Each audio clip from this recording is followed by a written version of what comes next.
Today is March the 8th, 2020. My name is Valerie A. Martinez, and I'm conducting an interview with Mr. Juan B. Ortíz for the Voces of Mariachi project, part of the Voces Oral History Center at the University of Texas at Austin. We're in San Antonio, Texas, at the University of Texas at San Antonio's downtown campus. Thank you, Mr. Juan Bautista Ortíz, for sharing your perspective with us today. Gracias. Sí, before we start, we want to make sure that we want to tell you that your unedited interview will be housed at the Nettie Lee Benson Latin American Collection Library at UT Austin. Wow. Yes, sir. And will be open to the public. So, again, if there's anything you do not want to discuss, you do not have to. You are under no obligation to discuss it. Also, if there is something you do wish to discuss, please make sure we do, and I'll ask you a question at the end to make sure we capture everything. Thank you. And please let me know if you would like to stop the interview to go use the facilities, or for any other reason, we can do that as well. Gracias. Okay, gracias. So let's begin. So, Mr. Ortíz, can you tell me about your childhood? Can you tell me when and where you were born and what it was like growing up? Well, I can certainly say I was born in San Antonio. I was not born in a hospital. I was born in a home. The midwives were still very active during that time, and then my registration was at the Baptist Memorial Hospital, and they put down there July the 19th. So I don't know how accurate that was, but it's July the 19th. So my first year was here, but then the next 2 years, my parents, because they were in the ministry in the church, we went to go live in Mexico. So I was raised in Ciudad Madero, Tamaulipas, and that's the twin sister city to Tampico. So Tampico and Ciudad Madero are the same. Then we came back and grew up in an environment, and coming from a different upbringing, parents were very, very strict, extremely strict, and you really weren't given an opportunity to have much of a childhood. You grew up and you had to, I started reading the Spanish Bible, Valencia, the King James, pero en español era la edición Valencia. And by the time I was 3, 4 years, I was already speaking Spanish and reading the Bible, and I was really getting all of that done. And by the time I started 4 years of age, my mother started teaching me how to play the piano. So I was already giving little recitals at the age of 5 and 6 years old there at church. And while growing up, as I said, it was a very strict environment. What does that mean, that it was a strict environment? What do you tell me my about your my parents? dad didn't have much leeway on secular activities. So I was at church 7 days a week, and I could never be in the National Honor Society. I couldn't be in the student council. I couldn't be anything, because everything evolved around the church environment. That was my daily routine every single day. Why was that so important to them? My dad was really strict because he grew up as a Catholic, but then he had a really traumatizing experience, and they thought he had passed away, and he was in the body bag, and he came to while he was still in the body bag, and they rushed him to the hospital. And then one of the ministers at the Baptist hospital started talking to him, and that's when he turned his life over to the Lord. That's when he turned his life over. And he was always an athlete, and he had a very strong regimen. And mi abuelito Juan Ortíz and my dad, they would get on the railroads and they would go all the way up to New York. They would travel everywhere. And my dad, being a pugilist, a boxer, that's how they made their living. Every time that they'd stop, they would get in a little corner in an alley, and if anyone wanted to box my father, and then they'd do it for money. Then that's what they would do. And then they would work los campos, las piscas. They would work everything that they had to survive. And when he turned his life over to the ministry, that regimen stuck, and he was really, he disciplined the family like that. How old was he when he had that experience? I'm going to say he was about, I'm going to say 25 years old, 26 years old when he had that. What did his family think about him converting from Catholicism to now going to be a Baptist? He was extradited. He was exiled from his house. My grandfather left my grandmother, so it was just my grandmother, and she was part of the Guadalupanas from Guadalupe Church here in San Antonio, and my dad was an altar boy, era monaguillo, and when he turned his, what my dad used to share with all of us was that my grandmother told him, look, you were raised a Catholic, you were born a Catholic, you're an adult now, I can't tell you what to do. I said, but from this moment on, I don't want you ever to tell me anything about the Baptist church or anything. So it was kind of like a really strong ultimatum for my dad. So he chose the latter, so he went into the ministry, and then from what he told us is that when my grandmother was in her deathbed, she asked for him because he was in Florida, working in some of the ministry up down in Florida, and then he came back, made it just in time before she passed on. And she said, I see that your life has changed, Manuel. Now I want you to tell me about your Lord. I want you to tell me about. So that was a really good testimony on his part. But because it was hard times, and this was before the Depression, it was before all this other stuff, he didn't know any other way to raise his family. So it was the woman is at home, the woman does this, the boys have to do this, and so it didn't take long for my brothers to realize that at 17, they got mom to sign the release papers, and they went to the military. They all went into the military. I was the only one that chose to not leave anywhere. I was doing okay in school, but by the age of 12, I was already driving the church bus to pick up people to come to church, and that was an experience. And then by the time I was 15, my dad put me in charge of a mission in Floresville, Texas. So I did going every week, every Wednesday and every Sunday. I was in Floresville. So the one thing that was really traumatizing for me was the music lessons, because my mother had hundreds of students, and the only student she could not teach was her son, and that was me. She brought out the stereotypical ruler, and you did it wrong. Play it again. Okay, no. No, está bien. Otra vez. So I grew up almost despising music. I loved it because it was in my blood, but I didn't like her approach with me. So I said, no. Once I get to go to middle school and high school, I'm going to be in football. I'm going to be the first Mexicano to play for the Dallas Cowboys. That was my dream. And by the time I got to the 10th grade, both my knees were busted and both my ankles were busted. And the doctor told me, you can still keep on playing, but I'll not guarantee that you'll be able to walk straight or bend your knees anymore. So at that point, I said, you know what?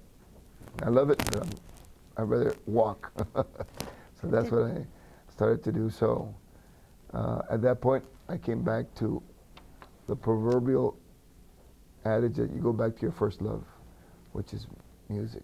I fell in love with music all over again. Was your mom also, did he meet her in the church, or was did she also convert, or so after he left in his 20s, she was also a Baptist? She was a Baptist. From her side of the family, she was a Baptist, but my dad was Catholic. And then you said that at 12 you were driving. You said that was an experience. What do you mean? What do you mean by that? Well, because I was already driving the big old yellow school buses at 12 years of age, and of course you did what you had to do back then, and I didn't have a driver's license. I didn't have anything, but this was the work that was expected, because it wasn't your work, it wasn't my dad's work, it was the Lord's work that you're going to be doing this for. And And So, what year was about this? This was about what year?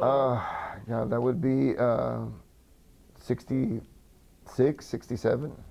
That you were 12 started driving driving the bus. And then at 15, you said you were in Floresville. Yeah, what were you doing in Floresville? Well, I was in charge of a mission that the What does church. that mean? It was like a satellite from the Primera Iglesia Bautista Fundamental Mexicana. They had a little mission, a satellite church in Floresville. So I said, from now on, Juan, you're going to be in charge of this mission. So you're going to be there every Wednesday, and you're going to be there every Sunday. So that's what I was doing. What did you have to do? What were the things that you would have to do? Well, after high school, I would get in my car. Didn't have a driver's license, and I would go to Floresville and then do my regular visitation rounds. I'd go see the families that would attend, and then we had our service in the evening, and I was in charge of conducting the service. And then when Wednesday was gone, then I would go back to San Antonio.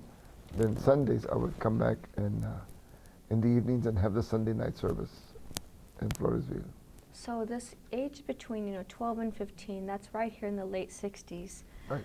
What was going on around you that you remember? Because this is kind of at the peak of the anti-war movement in Oh, definitely. Vietnam. What do you remember about that period? There at Lanier High School, we were very, very much involved with what was happening in the nation because Vietnam was at its height, So we had at least 2 walkouts that we had when we were in high school, and it was done very, very well.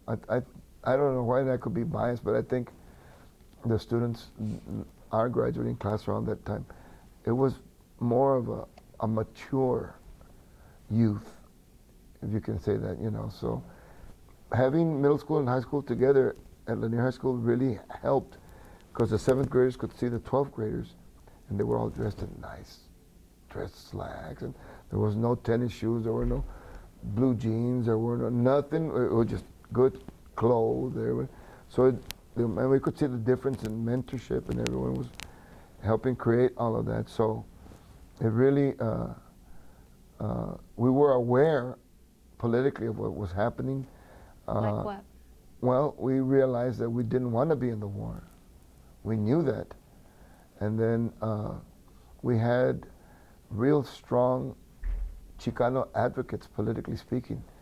As the Joe Bernal was like one of the initial great voices for the Chicanos. And then Henry V. Gonzalez was untouched. And I don't label him with Chicano because I had an opportunity to talk one-on-one in his office with Henry V. Gonzalez. And I asked him, I said, Congressman, why don't you belong to the LULACs? Why don't you belong to the Hispanic Caucus? Why don't you know what?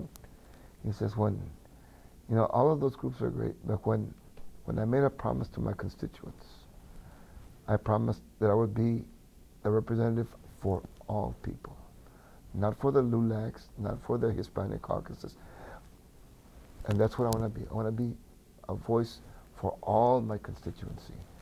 And it really, there's not that much mentality going around anymore, So I got a chance to experience, because these people would come out and talk to us at school. They would come to Lanier High School. And the last person that had that type of charisma was Henry Cisneros. And so we grew up really, really well aware of our surroundings. Our family was everything. It was God, family, country. That's what it was. And we all grew up given the opportunity to voice, to say what we wanted to say.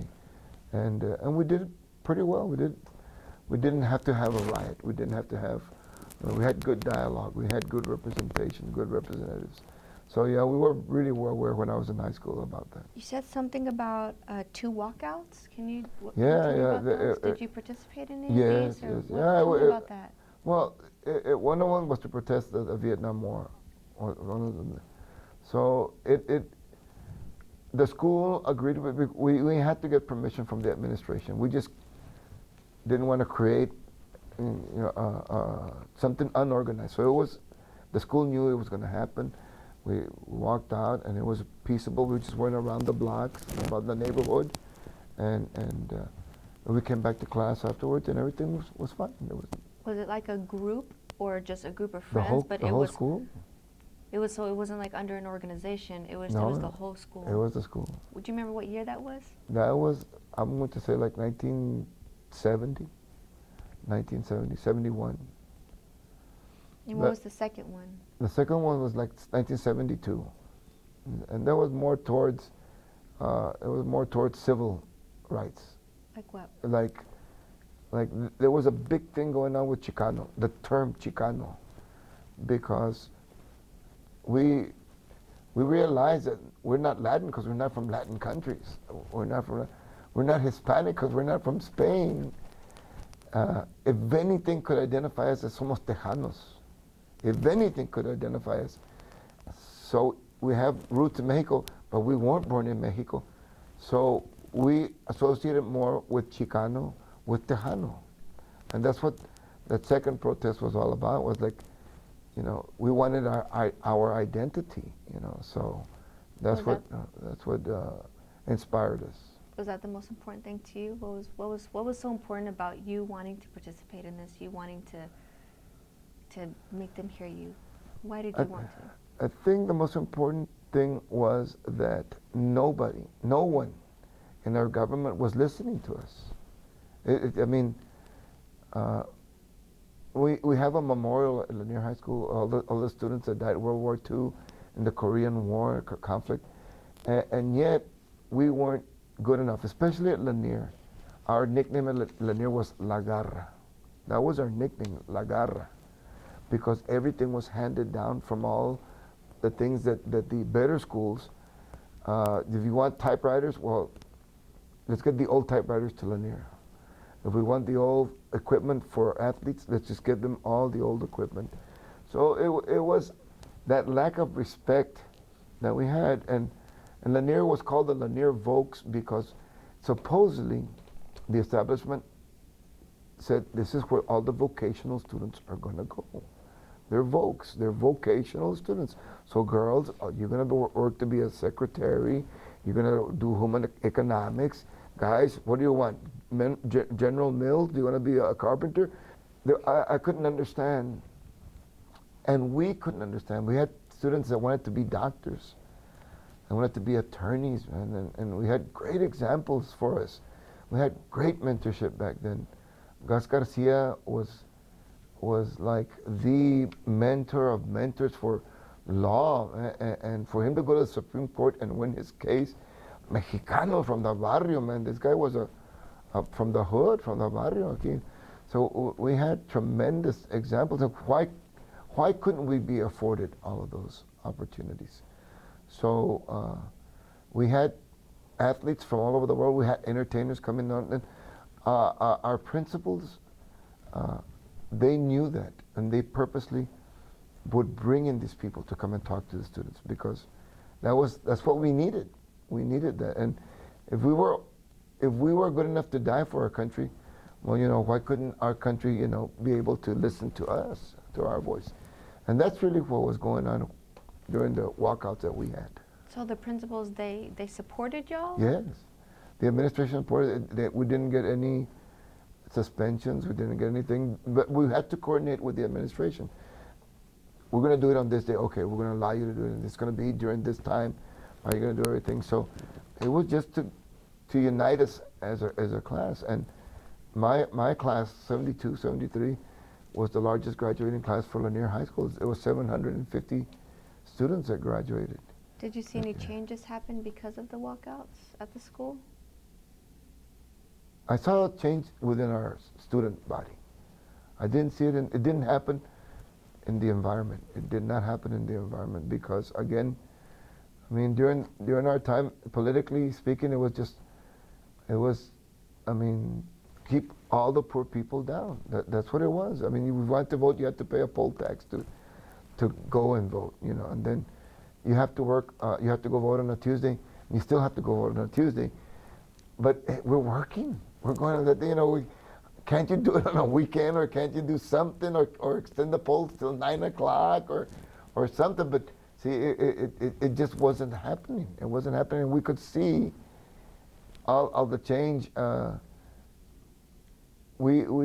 Lanier was primarily like 90%, 99% Spanish speaking, and then the other 1% were maybe a few African Americans and some Anglos, you know. Pero I mean, 98% was all Mexicano, Chicano from the barrio. So when the change happened, it changed within the student body. I noticed that because many of those students went out and became professionals.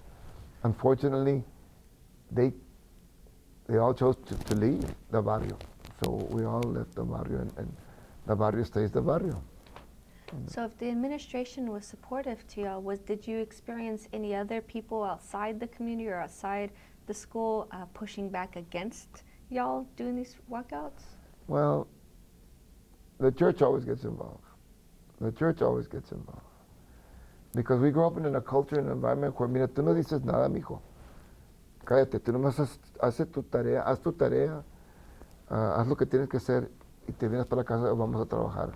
You know, just, you know, you respect your teachers, and your teachers, they're always going to be right, you're always going to be wrong. So to be given a chance to have a voice really meant a lot to us, and we really took advantage of that opportunity. But again, my dad was so strict, so strict.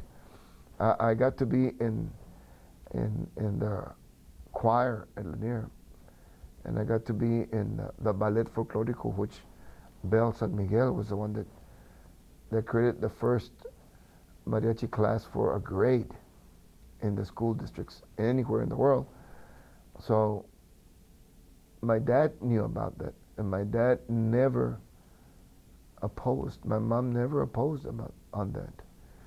So because it was a choir for the. It was a choir. It was a ballet folklorico. I was in the drama class, so I was doing Shakespeare. I was doing everything the things that a normal Mexican Baptist kid's not supposed to be doing. You know, so I did all of that. My parents never said anything until 1974. What happened? 1974.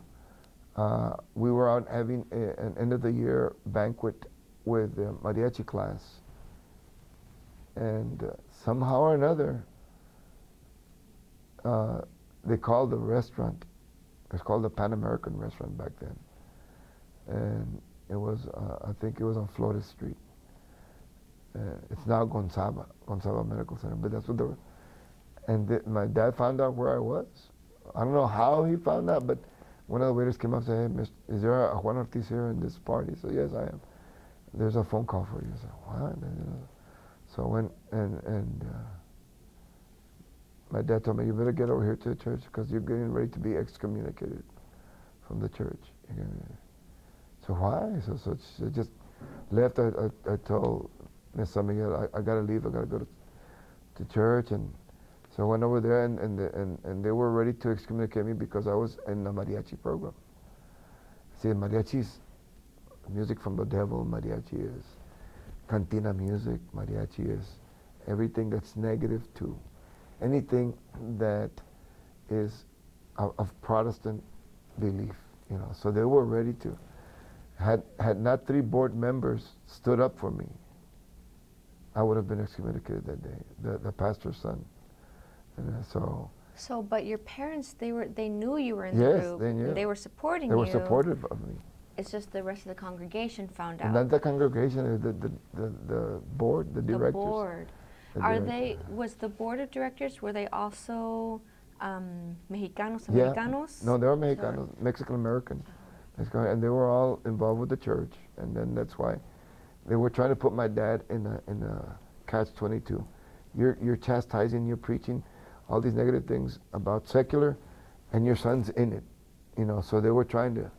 So my dad could not defend me. So that's why 3 of those board of trustees came up and they said, "Mr. Ortíz is not giving out a bad testimonial. He's out praying for the President of the United States. Man, what church wouldn't want a church member playing for the President of the United States? You know, I mean, he's involved in school and he's got this. You don't see him out in the bars. You don't see him out giving any negative testimonials. There's nothing wrong. It's part of his education. And because of those three trustees, they backed off. What were you feeling at that moment as they're talking about this? I was What really upset. What would you have done if they would have excommunicated you? In a way, they kind of did that. In a way, they did that because, again, my dad wanted me to follow in his footsteps so much. My mom, I had a relationship with my mom because it was music and in church and all this sort of stuff. But I was practically every day with my father. My dad would take me everywhere he went and everything. And I was just so close to my dad that when my dad passed away, I was told by the doctors, you need to go back home, find all your documents on your dad. Before we give the death certificate, I need to know his birth certificate and blah, blah, blah, all this sort of stuff. So it was, I don't even remember driving. I knew I drove back and forth, but while going to the papers, I found 2 letters addressed to me, but they were my dad's drawers. And one was a 4-year paid scholarship for the University of Texas that he never told me about. And then the other one was a 4-year full ride scholarship to the University of Arizona that he never told me about. What were you thinking? And then the 3rd letter was, I had made it Up With People, and they wanted me to go on tour with Up With People all over, because of the musicality that I had. So my dad just hid all that from me. So it was just like, I call it the end of my first life. That's what I call it, because that year hadn't ended, and then my elder brother was given the church to him so he could start pastoring the church. And that's when my brother gave me the ultimatum. He said, mariachi or church. And my dad wasn't there, my mother was gone also. He never presented it to the board of directors. He never did any of the protocol activity. He took it upon himself to give me the ultimatum. And before he did, he said, look, if you're going to stay here at church, you're going to have to cut the yard, you're going to have to clean the church, you're going to have to do everything that is maintenance for it. I said, that's fine. I'm not one to shy away from work. I'll do it. Oh, and then the next thing, you can't have any of your mariachi friends over, and you can't have any affiliation with the mariachi. So I just dug into my pocket. I literally dug into my pocket, took the church key out, gave it to him. I went to the house, got me 1 suitcase, and I never went back. I left. So that was the end of my first life. That was my youth. Why do you think you're, well, first with, I have one for your mom and one for your dad and then one for your brother. So for your mom, you said that she was very much focused on teaching you piano, and she had a very kind of strict way of doing it. Did she do this for your other siblings? No. Or it was just you? Just me. Why was it just you? Why didn't she do it for the other ones too? I think I inherited her love and her passion through the blood. And I just loved music. I loved books. I loved researching. I was a very analytical person from the very beginning. I would document everything that I would have and do everything. And I could see my dad was Mr. Curandero himself, man. I mean, he's got his master's in biology, I said, and all the community would come to our house and Señor Ortíz, Señor Cura, mi hijo tiene esto, yo tengo esto, and my dad would go to his closet and he'd get all his herbs and he'd pick out everything. He was a homeopathic treatment kind of guy without having his, he couldn't practice, so he didn't have an office or anything, but the people already knew that's what he was. So I grew up very much, I saw that my dad had documentation, all his sermons. He had everything in order. My dad went through a tremendous ordeal when he was coming back from Freer, Texas. After a Wednesday night service, he was at Freer. He was coming back to San Antonio on Highway 16, and there was a car on the side, and this guy was on the road trying to flag him down. The church pianist was with my dad. She was a young lady. And my dad said, if he would have been by himself, he would have stopped to see what was going on. But he just tracked him, and the guy jumped in front of him. The guy jumped in front of him, and he ran him over, and he didn't stop until he got to Bexar County, to San Antonio, and he turned himself over to the authorities. But that's the kind of environment that we grew up in, you know. So, you know, my mom, her focus was just on the music, the ministry. She did her best job raising all the boys around the house, and that's what it was. But I grew up closer to my dad. I would go everywhere where he was. Whenever you found those documents for that full ride, was it for you to study music, or what was it for you to study? Yes, it was a school of music there at go to the music department at UT. Is that what you think how did you feel about, what were you thinking in that moment? I mean, I felt like throwing up. Felt like vomiting, because I know my dad took me to his alma mater, the Arlington Baptist Schools, and they couldn't help us. They couldn't help us. And I know he was deeply saddened by it, and that's why he didn't stop me from going to San Antonio College. No, you go and find the best that you can do for yourself. But up until then, he still hadn't given me the letters. He never gave me the letters. So I don't know, and I gave that up a long time ago, because I truly believe that we are where we are because there's a greater destiny planned for all of us. And I really think, in my case, I think really God had something in store for me. And, you know, I guess I can always go back to school if I have to go back to school, but I've lived a full life being a teacher, and by the grace of God, I've been able to do that, you know. So, you know, for my mom, pues, pobrecita, I mean, I don't know if you grew up in that type of environment, but she wasn't Belen Garcia Ortiz. She was Mrs. Reverend Manuel Ortiz. She didn't have an identity. She was Mrs. Reverend Manuel Ortiz all the time. And who are you? Oh, I'm Mrs. Manuel Ortiz. I'm his wife, you know. So there was never, you know, identity for women where I grew up. And especially with the church, oh my God, women, you need to be subject to your husbands. And oh, it's like, you know.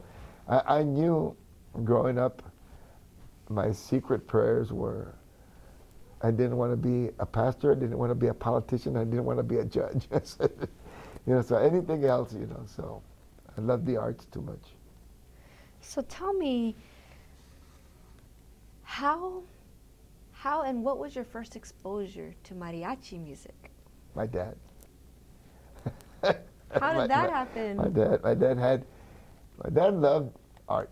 My dad loved anything dealing with music, and my dad loved to sing, and my dad would always sing it in church, but all of a sudden he had discography, you know, his albums that he had, and then one of them was an old Mariachi Vargas de Tecalitlan album, and he would put it on, and every time they did Guadalajara, my dad would put his hands in his back and he'd start doing the zapateado. But he never said that with the congregation. He never exposed any of that.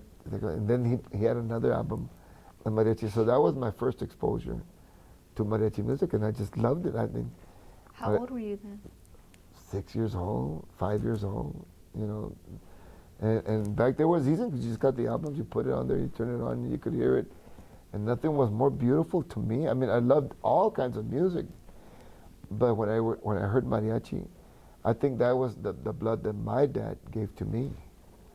The love for the people of Mexico, for the culture of Mexico. My dad, when he turned his life over to the ministry, my dad was going 2 times, 3 times a year to Mexico with busloads full of clothing and canned food, and he would go out and he'd go to all the different missions that he was involved with, and he would just give it to everyone. Times were different, you know. So I grew up in the humblest of environment. I would live and sleep on dirt floors, you know. We would go up into the mountains when there was no roads, and we'd get up and put our things on the donkeys, on the mules, and we'd go up there, and we'd go everywhere, and it was never about staying at a hotel or motel. If we had the luxury of staying in a motel, it was one that had the community restroom. It was a garden in the middle of everything, and or we'd sleep in the car.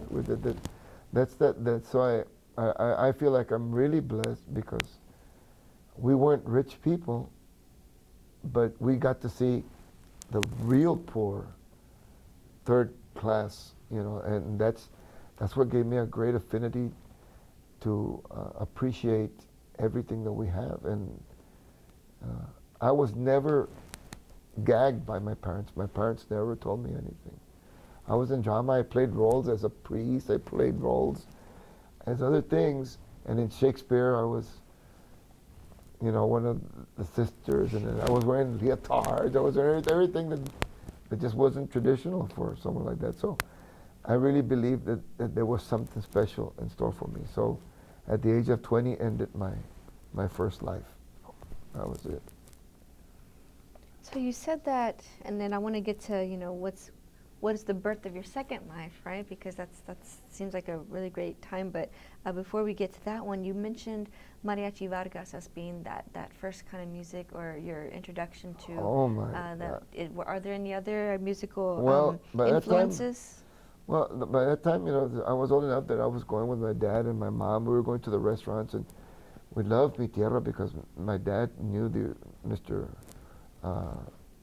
Cortez, the Mr. Cortez, and there was a relationship between them, and so we were always a part of that. And then my dad grew up with Mario from Mario's restaurant, and so we were always around the music. I was the first mariachi that I had a direct exposure to was Mariachi Nuevo San Juan, Mariachi Internacional, and they were playing.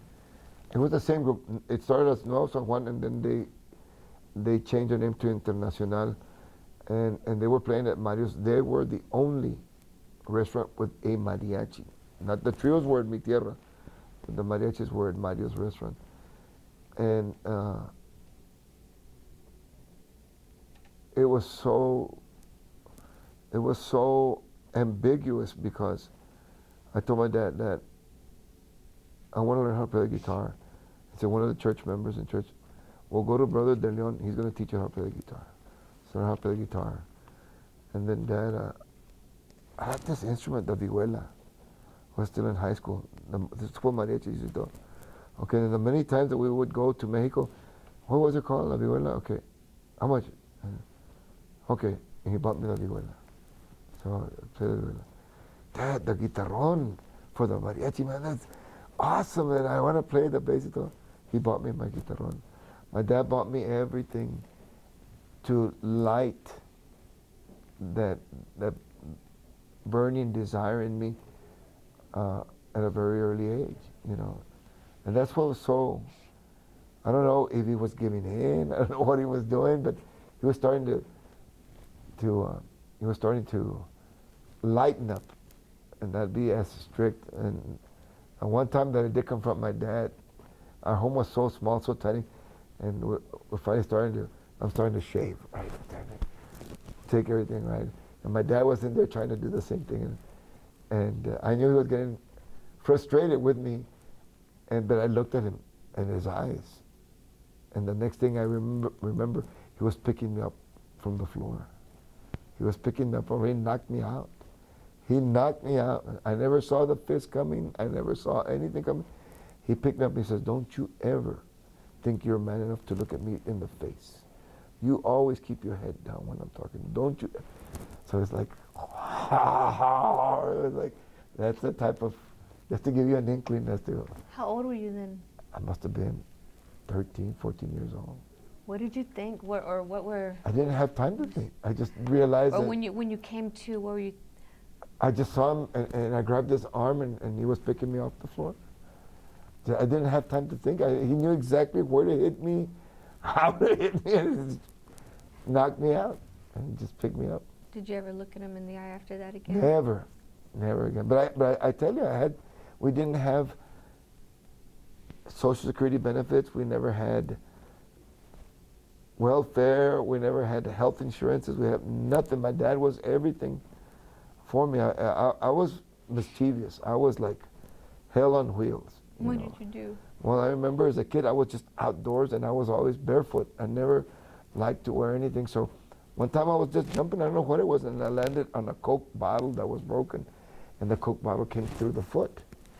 So my dad just, come on over here, just pulled it out, and he got a whole bunch of gauze, and he burned it, till it was all red with amber, and he got it as close as he could to the foot, and it created a blister, but I mean, he knew that it was going to kill the infection.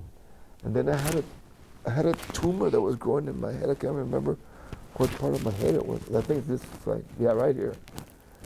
And we couldn't afford to go to the hospital. We couldn't do anything. So he had a good doctor friend of his, Dr. Skinner, who was at the Baptist, close to the Baptist clinic, was right next to the Baptist hospital. Said, here's my son, what can you do? Well, we can't take him to surgery, we have to do it here. Or to take it off here.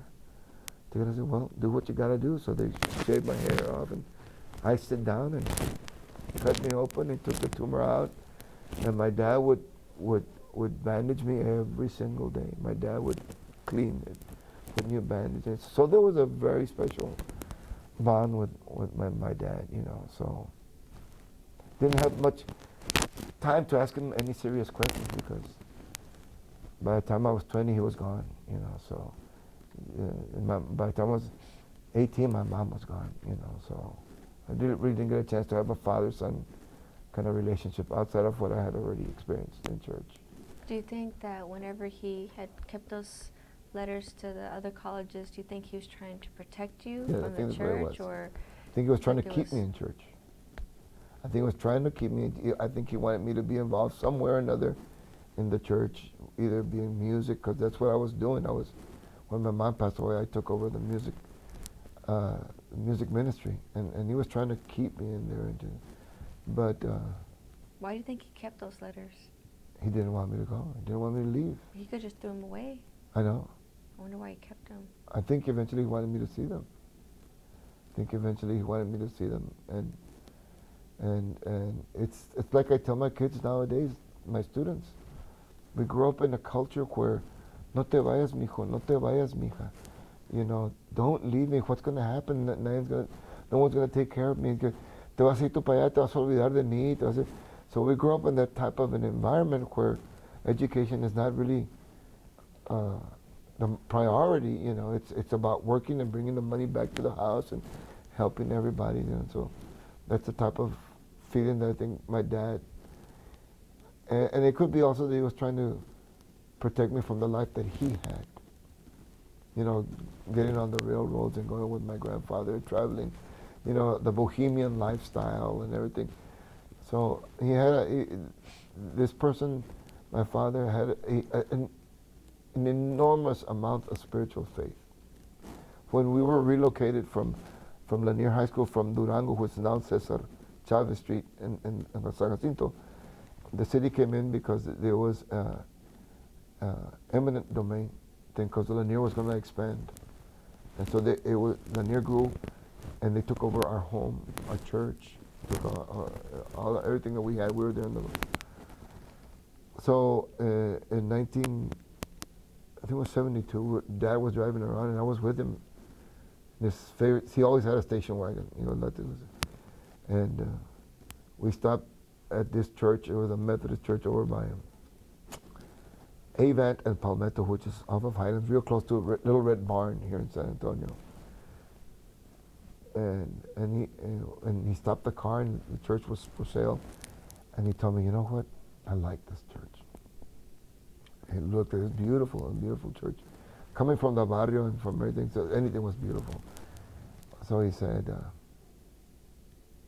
I think this is the church that the Lord wants me to have. And we got off, and we went to the door, it was locked, he didn't call.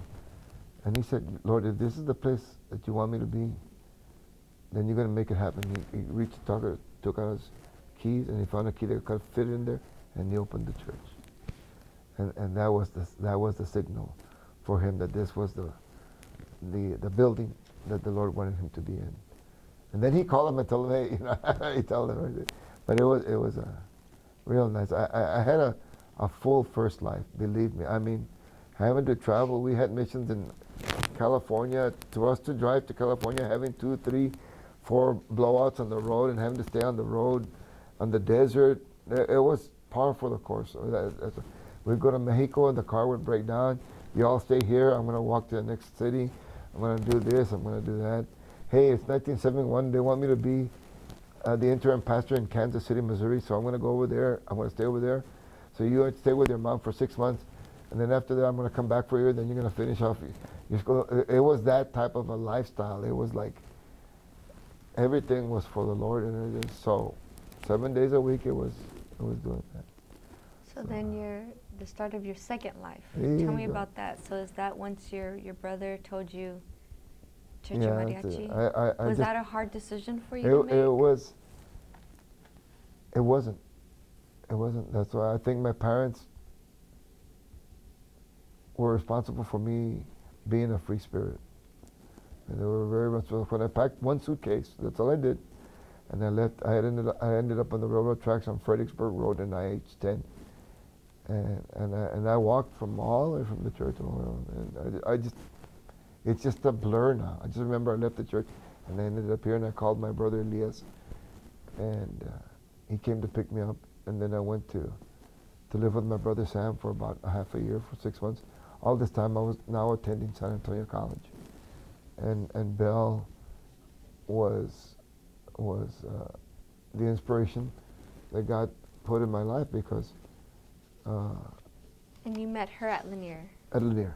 Because she was also in that program, or She what was she was a choir teacher, and she was the one that started the ballet folklorico class for a grade, So after that, when I graduated, then my next time with her was in 1975 when I signed up for the San Antonio College Mariachi, which she was the first mariachi teacher for any college in the world. I want to say that in the world because there was no mariachi being taught in any school and anywhere. So I was there from 75 to 77, and at that time, 2 representatives from Kingsville, University of Texas A&I at Kingsville, came up to talk to her, and they asked her, "Look, we want to start a mariachi class at the university, and we'd like your recommendation as to who can go over there."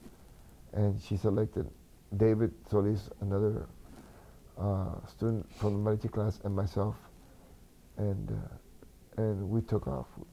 We went, and we left in '76 to start the '77 school year in Kingsville, and that was the beginning of my second life.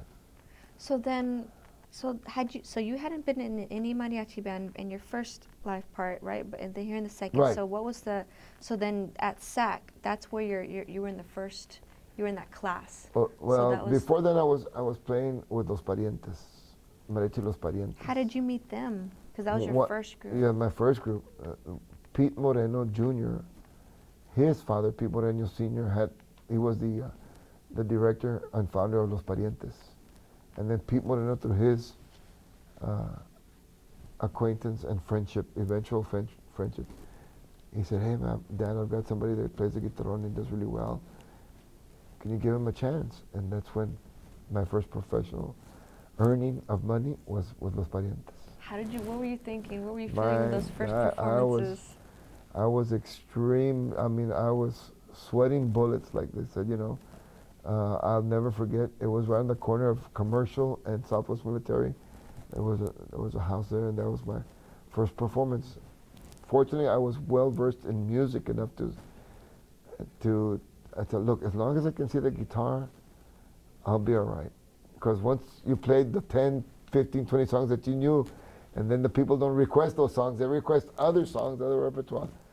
It's okay, I can do it. I'll do it. Just let me see the guitar player and the chord that he's doing, and I'll be able to play the guitarrón.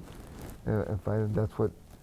And then I thought I was Vicente Fernandez when I was singing. I thought I could sing like Vicente Fernandez. So it was a dual kind of deal. If they got me, they'll get a guitarrón player, and they can get a singer. They get somebody. So was that like was that called a trio, or was no, that? no, we always had 5. mariachi? It was a mariachi. So it was mariachi, 5. okay. Mariachi Los Parientes.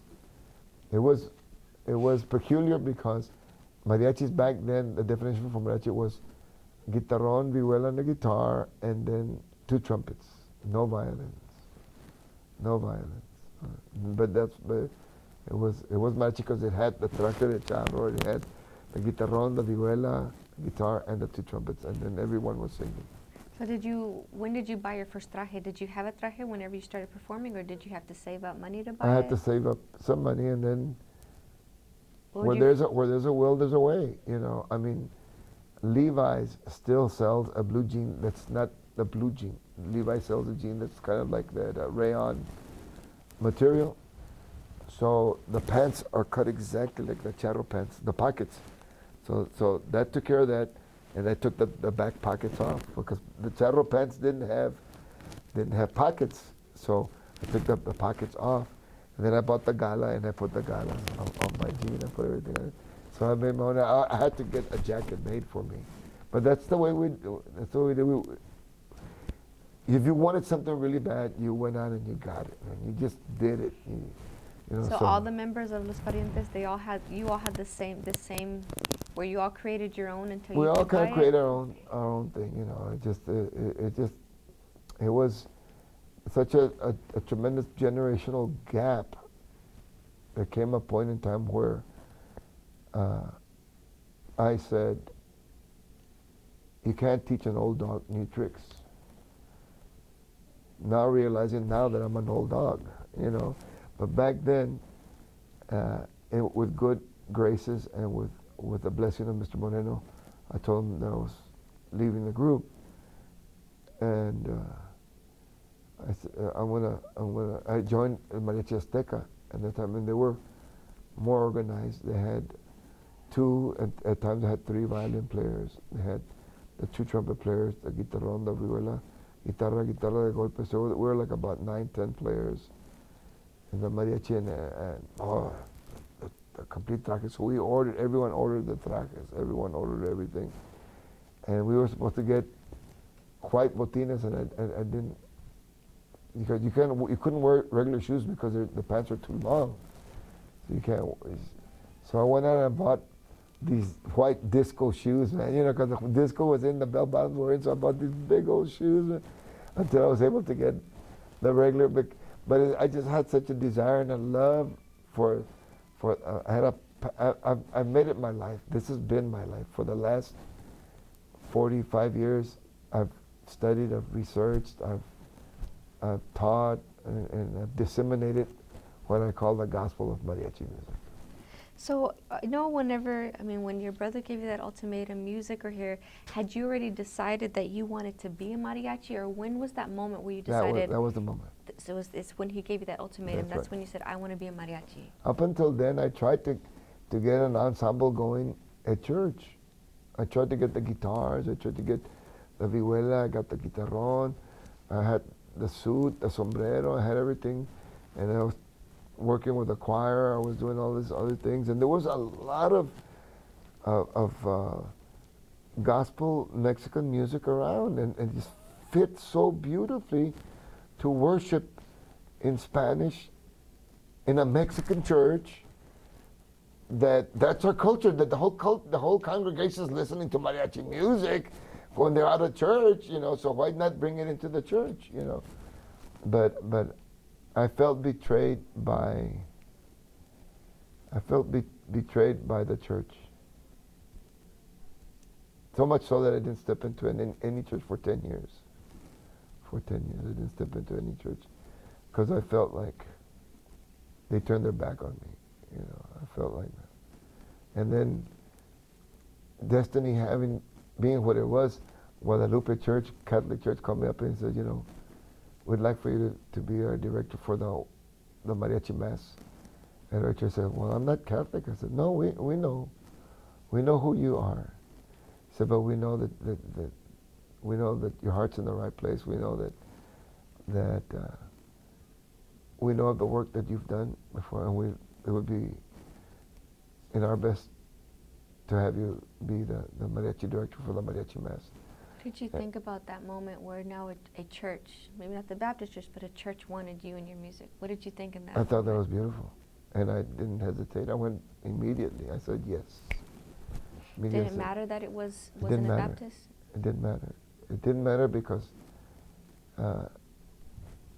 we just we focus so much on our differences versus to focus on what unites us. And we believe, Catholic and Baptist believe in God the Father, the Son, and the Holy Spirit.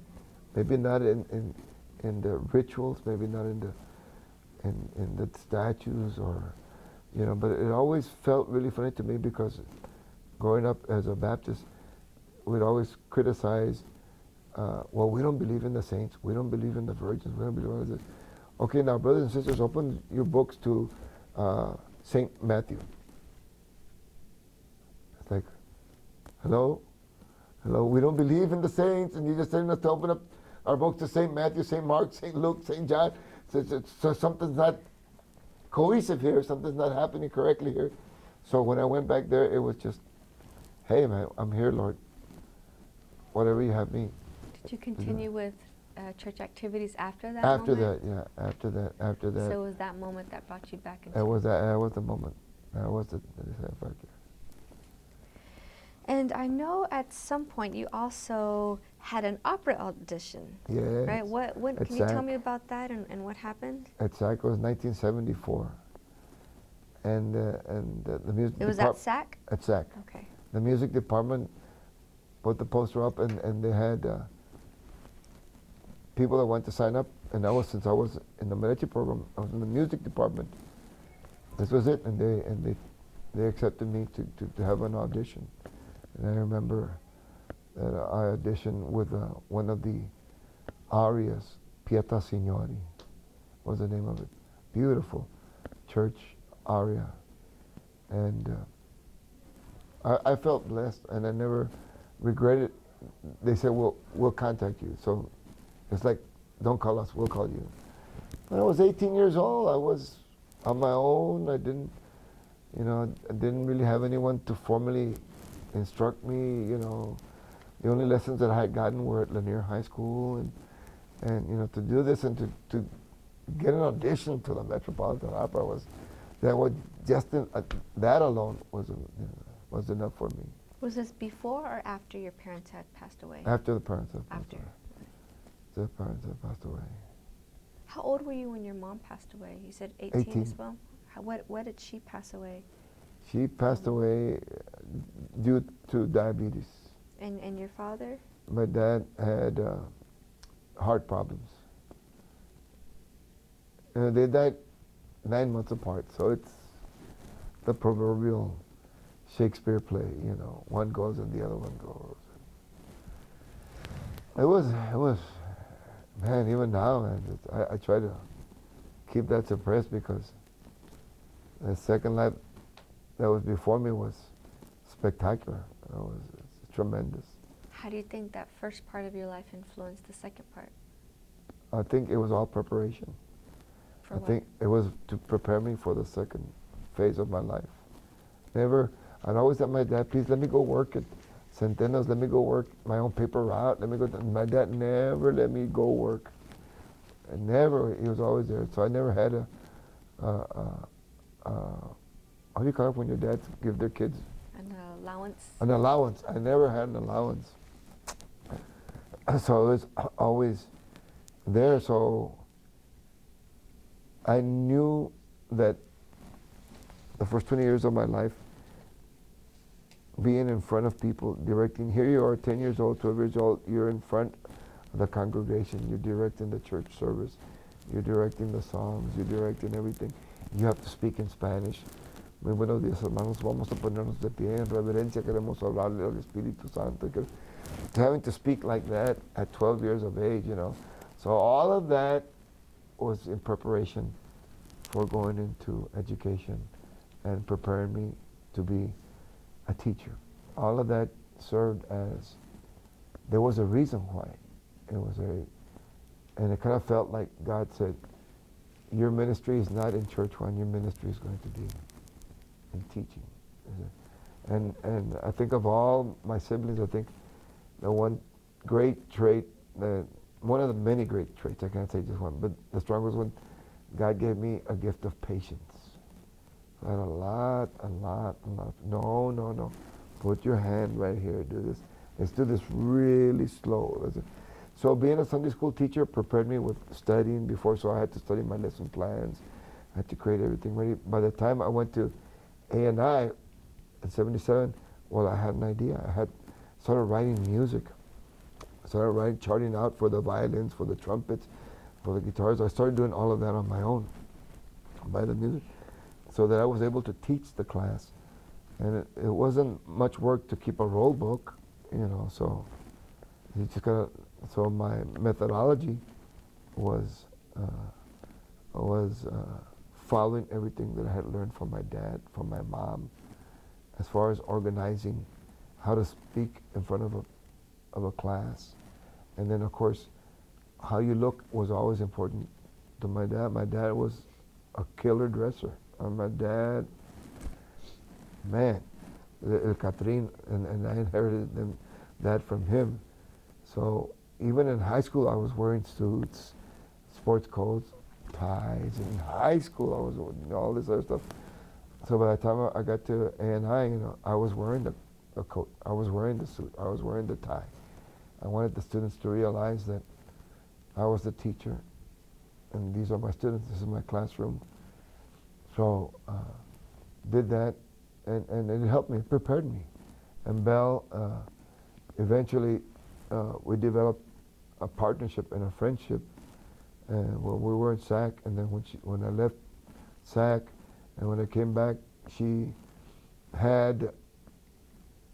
blessed me with the idea and the position of being the first mariachi teacher for the San Antonio Penn School District. And that was in 1980. So she had just started the mariachi program as a mariachi program, not the ballet folklorico class anymore. Now it was all the instruments for the mariachi. So Lanier and Jefferson were the only schools that had a full mariachi ensemble. So when I came in, I would travel to Tech, to Burbank. I would travel to Fox Tech High School. I would travel to what's this other high school? I'm trying to remember. Brackenridge, and I would go teach the classes. One day here, and then we started going into the middle schools, and I would go. So I was traveling in my car with all the instruments and go everywhere. And then she offered me a job in 1975 to teach teachers how to play the guitar. So that was my very first teaching assignment in 1975, to teach teachers that wanted to play guitar. And then after that I went to Kingsville, and then when I came back in 1980, that's when we started doing all of this. And in 82, I asked if Belle wanted to marry me, so that's what I asked her. So during this time, when did you start dating her? So at what point did y'all decide to, okay, you know what? When I came back from Kingsville. In 77? In 78. 79. 79. Yeah, Okay. 79. And then by 82, By you asked 82. if she wanted to marry you. So we got married in 1982. But tremendous things happened between 77 and 80, because I told Belle, this is so special. Mariachi education is so special. I already knew that mariachi is special to begin with. Why? Because it represented a whole nation. I knew that. When I saw that charro for the first time, and when I saw that traje de charro on the mariachis for the first time, it was a sense of pride. It was like, wow, this traje was good enough for the gala event at the White House that we played. And this traje is good enough for the 2-3-year-old baby party in the backyard in Cayo Guadalupe. The same outfit was good for everything. That was how ubiquitous it was. It was just all encompassing. Te pones el sombrero. That's why when I started Campanas, that's why I started, because I didn't want to change mariachis, what they were doing. So, hey guys, we're all wearing the same thing. We're wearing the same shirt. And I'm going to put my violins into my mariachi, violins. So we're gonna, and up until then, mariachis, there were very few mariachis that had violin players in it. Very few, maybe one or two. It's a difficult instrument. It's a very difficult instrument, and unless you have someone to really train you or teach you, it takes a long, long time to develop that. So when I said I'm going to start Campanas de América, which is Mariachi Universal, I said I'm going to put my son Roland on the guitarrón. I've got a vihuela player, and I have the trumpet player. Well, I'm going to do the violin. I'm going to do. In 1980, I started playing the violin, and it was crude. The only 2 lessons I ever took in violin, my teacher tolerated me for the first lesson. The second lesson we started, and we didn't finish the second lesson. He told me, Juan, put the violin up, put it in the case. Let me tell you, Juan, you're never going to play the violin. You're not. You're not. You're too old. I was 21 years old, and telling me I was too old. I said, your hands are too fat. The violins, for somebody's got nice, sleek, slender fingers, so they can do this. I left, and I promised myself I would never let anyone tell me that I couldn't learn an instrument. I went back to the house. I stayed in the garage for about an hour crying out of anger. Out of anger. It was a 1965 Mustang. When I finally got out, I went straight to the throne room, which is the restroom. And I stayed there for 2 hours. Saqué horquillas. How do you say horquillas in English? Where you hang the clothes. Oh my God. The things that you put on. Hangers. No. They were actual wooden sticks. Oh, the clothespins. Clothespins, and the clothespins. Oh, yeah. So I put it on the violin bridge, one of them on the top of it, and you couldn't hear it. So I stayed on the violin.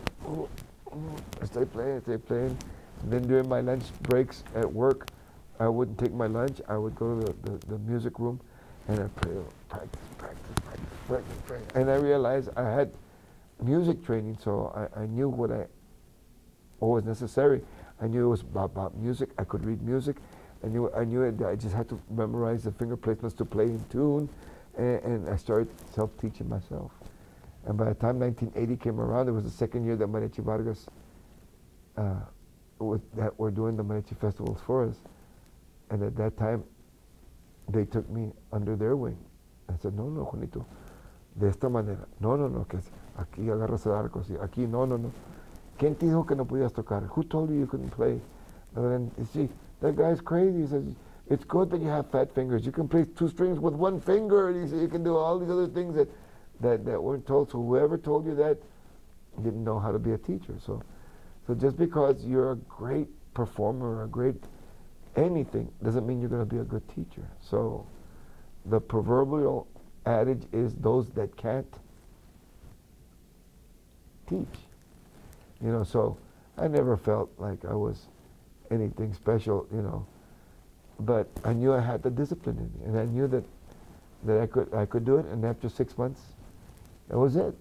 I gave my son the guitarón, and I didn't look back. That's it. Now I'm playing the violin from now on. Now I read somewhere that you played next to this teacher at some point, Later on, I played with the teacher. Tell me what you're thinking as he's seeing you. Oh my God! When we saw each other, he said absolutely nothing. What were you thinking? I was a little bit upset, aggressive, and I went up to him, kind of confronted him. I couldn't confront my dad, and I didn't say anything. I just I put my violin, and we started playing together. And after the end of the performance, he just looked at me, he shook my hand, he bowed. That's all he did. What were you feeling? Felt good. I felt like, man, I got my confidence back. I felt like I did it. And one mentor that I had, and I said, maybe it wasn't at the level that he would have wanted it, but I knew that with time I was going to be able to do it. But I was able to stay with him. I was playing in tune. He never once complained. He never did it. So. Did you ever see him after that? Yes, we worked several times afterwards. After that, we worked. Did he tell you anything about it, or no, say anything? No. You're not. He would then just These were men that were old school. You don't talk. You don't say, I'm sorry. You don't say, I love you. You don't say any of those things because that's a sign of weakness.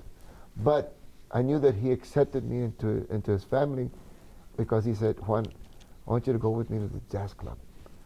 And he would sit in and play on the violin. And he would take me to the jazz club, and I would take my guitarrón with me. And then I would start playing with the jazz group on the guitarrón. And so I knew that he had already accepted me as a colleague, as a peer after that moment. So it was good.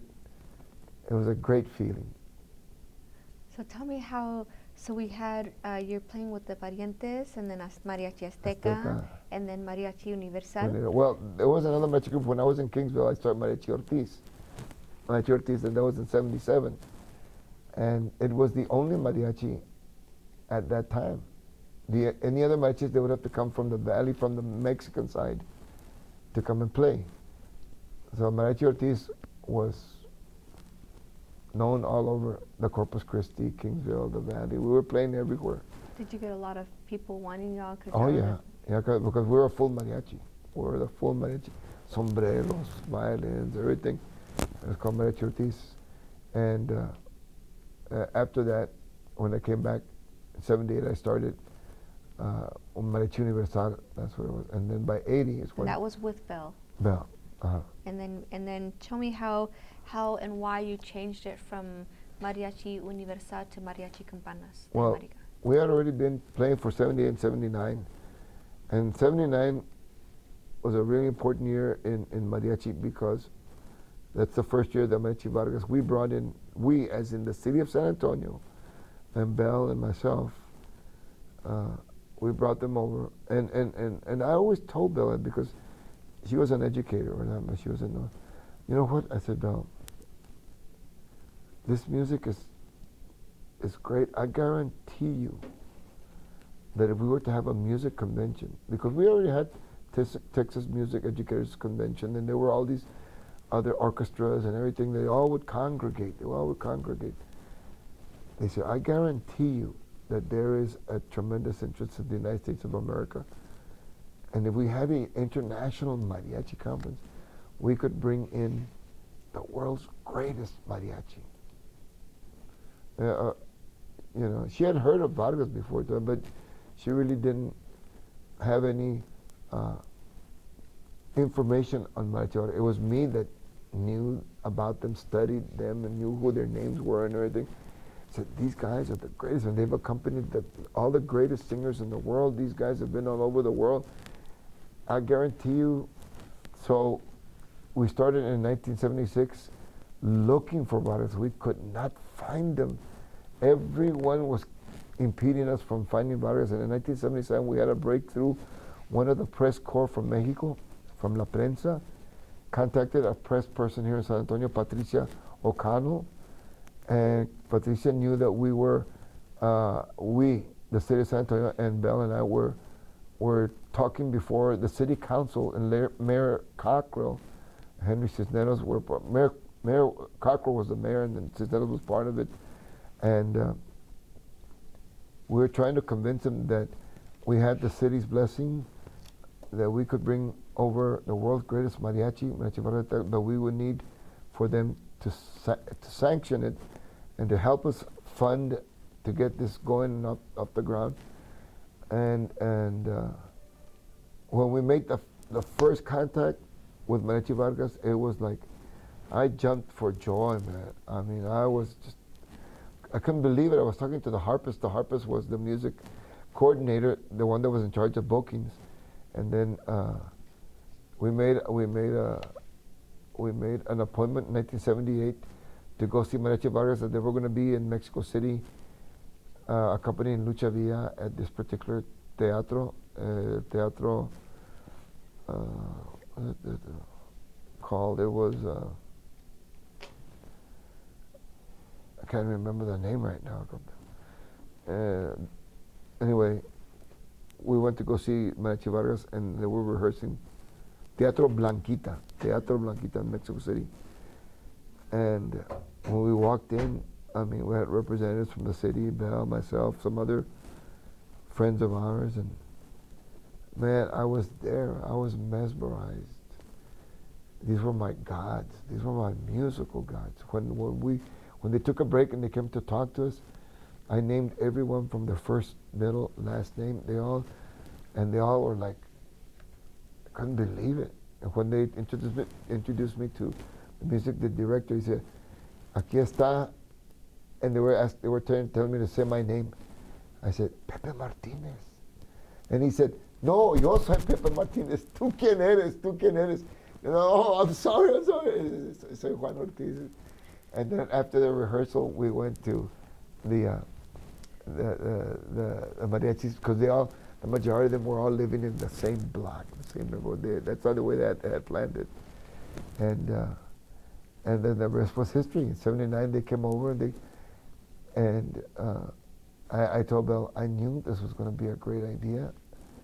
It was going to be great. And the city tried to tell us, well, we have great mariachis here. Why do you want to get the other mariachis? And that's when Belle told them, look, when you have your symposiums, when you have your conferences, do you bring in local people? No, we have to get the best in the field. Well, that's what we're trying to do. We're trying to get the world's greatest mariachi. So it was a year of preparation of having to get news articles, having to get through immigration, having to get through the whole requirement that it seemed like everything was going against us, but thank God for Mayor Cockrell, the Visitors Convention Bureau here in San Antonio, and we got everything. We got the visas. We got it all worked out. When they were arrived in San Antonio at the airport, after they were coming out of customs, Belle and I, we got about 150 musicians to go greet them at the airport. They came out of customs and, my God, they had tears in their eyes. They could not believe it. Later they confessed to us and told us, you know what, Juan? We thought our career as artists was over. We thought that they had bought a restaurant, they had bought everything. They were going to go in and just play the rest of their days out. That was going to be the Casa de Mariachi. That's what they were going to do. And we changed their life forever.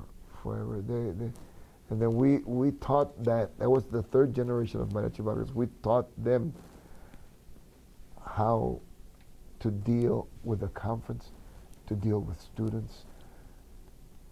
They were rough around the edges. They weren't teachers. They didn't know what to do. So fortunately, we have the experience here. So Belle, I put translators with all the different Vargas members. The trumpet players are going to be here.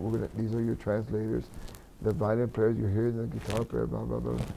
And of course, they didn't know what to do.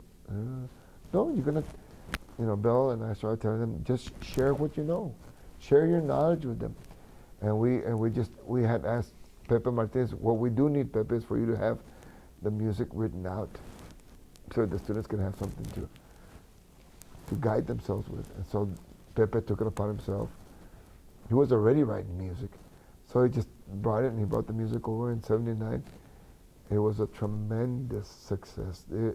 San Antonio declared the month of September as Mariachi Month here, and they gave us the city proclamation. Mayor Lila Cockrell had signed it, the official Mariachi Month in San Antonio. So we got the proclamation done. Then the next year, commission. So, for that very first year, you said that, so were they the only international group that you brought over, the Mariachi Vargas, Yes. or were there more? And then who were because you said like the students, well, who's being taught? Well, the students came from all over San Antonio, all over. Like high school, or just groups of people wanting to learn? Just groups of people that wanted to come. But since the mariachi program was already developed in the SAISD, San Antonio School District, those students obviously were going to be a part of this conference. But we sent word out because the San Antonio visitors, they had a network of communicating to people nationally and internationally. So we contacted all the states, and we got a tremendous response from California. We got a tremendous response from New York, We got a response from Candace and Of wanting to send their students here? and they said they were all coming. They didn't want to send them, they were all coming, teachers and students. They all were going to come here. And then I told Belle, now that we're here, we should have a Garibaldi. Like in Mexico City, Garibaldi was where all the mariachis would congregate and play in the plaza. And they all charge independent fees or anything. But we're going to do it at Garibaldi, but it's going to be a competition. We're going to do it in a competition form. The high schools, they're going to get scholarships for their programs. But let's have a professional mariachi competition, and let's do that.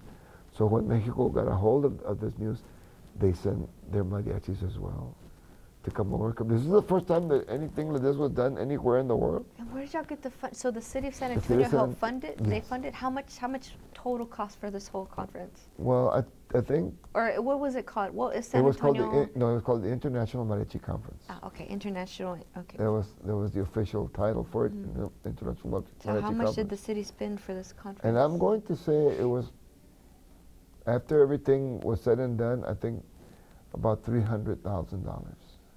Why do you think it was so hard at the beginning to find Mariachi Vargas? Because they're so renowned Right. in Mexico. So why was it so hard to find them? Well, people that we were contacting were people that were not middle class nor lower class. We were dealing with the people that were the upper echelon. And according to them, the majority of them viewed mariachi music as cantina music. So no, we don't. That's the lowest form of music that we have in Mexico. Low. You want to go talk to our orchestra directors. You want to go talk to our this and that. You know, the finest, the conservatories. That's where you want to go talk to. You want to go find out.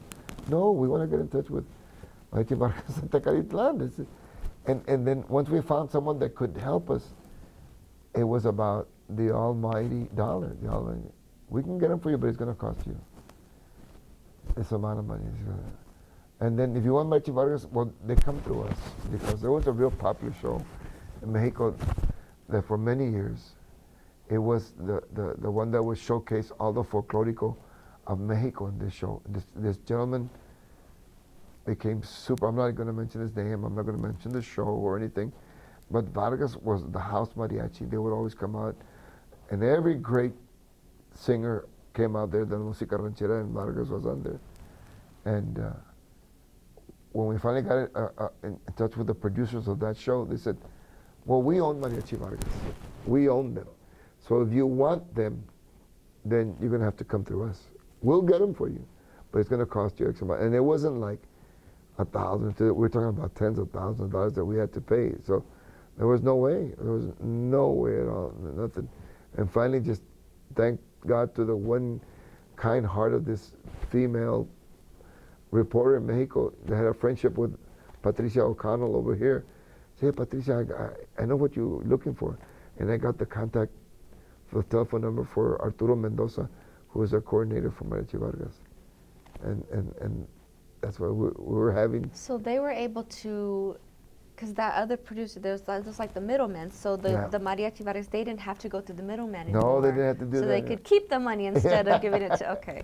And Vargas, the old third generation Vargas, there's still some around. And they'll say that we gave them a renaissance. We gave them a rebirth because they were ready to just settle in and just bide their time and just go. They never in their mind had the inkling that there was an interest in mariachi and mariachi education, much less. And it just changed their life. It changed, it took them to a whole new level. And like I said, many of them perhaps weren't good teachers, but at least we got an opportunity to learn from the world's greatest mariachi, you know. So we had people that were teachers, that they could actually say, okay, now he's asking you to do this. And none of the Vargas could speak English, so cuando haces el maniqueo, so okay, when you do the strumming, see, so that just that alone was education, you know, to have them. And then being mariachis, Bell was just as strict as any school administrator could be. Señora Bell, ¿podemos poner la cervecita o el traguito que no?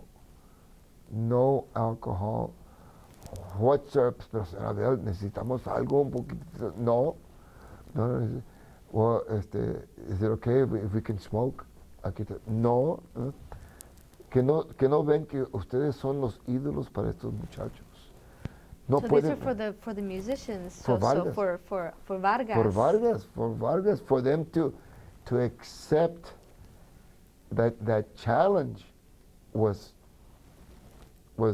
in itself was an education for them, you know. So, but Bell was pretty adamant about that, and of course, you know, this has been my passion. I How love long it. did the international festival? Mariachi how conference. long? Yeah, the mariachi conference. Yeah, how long did it? I think it continue? went till, let's say, 79. Went till about 90 to 1990. 1990. And then after that, after that, we had someone that came into the picture, a former student of ours, and they had developed their own PR firm, and they're working everything, and we were asked if she could have an apprenticeship with us, and for 2 years, we exposed her to everything, to everyone, and then after 2 years, she told us, "I don't need y'all anymore. I don't need y'all anymore." So, thank you. I'm going to do it on my own now. So, she took over. How were y'all okay with that, or how No, did that we weren't transition okay. go? Didn't go well. Didn't go well, but I mean, such is life. I mean, you know, that's what you have to do. But if I find it difficult to say names and to say anything derogatory, because you bring everyone down. You bring it all down. It's not just you. It's not just that one individual. It's not that one entity. You bring the entire thing down. So again, why focus on what separates us? Let's focus on what can unite us. So for 2 years, everything was great. We were campanas, and we still did the educational aspect of it. Everything we did, we were in charge of the classes, of the teachers, and then the PR firm, they could do whatever they wanted to do, their work and sell it, you know, buy it, do whatever they wanted to do with it. But like I said, after the second year, we were told that we were no longer needed, and they keep it going now. Is it the same? I haven't heard of. I'm not from here. So what is it called now? 'Cause Mariachi I don't think- Extravaganza. And this is still in. So San when Antonio. in the international mariachi conference, that was in September, he said. Yes. So okay, so is it still? No, I think the Mariachi Extravaganza now happens either the last week or the first week, last week of November or the first week of December. So sometime still in the fall. Mm-hmm. And then, so then after night, so at this time that you're doing the conference, at the same time, what else are you doing? So you have your own. Right. Well, I'm fully engulfed with the San Antonio Independent School District. I mean, I'm teaching at high schools, I'm teaching at the middle schools, and I'm the mariachi instructor for the SCISD. At this particular time also, the National Endowment for the Arts, part of the Smithsonian in Washington, D.C. had called me, and the director, Daniel Sheehy, said, "Juan, there's a family in Austin, Texas, and they're all father and the mother and the daughters, and they're all into the mariachi, called Mariachi Guadalupano, and they need someone to desperately help them and everything. So we want to make you the first mariachi in residence for the National Endowment for the Arts." And what year was that? That had to have been in 85, 86. And so I was traveling once a week, every Wednesday, to Austin. And and the ones that were sponsoring were the National Endowment for the Arts. To be where again? In Austin, Texas. But what's the The place? title was Mariachi Master Instructor. And that was at one of the art center, the cultural arts center? No, that was at these people's house, Oh, okay. this family.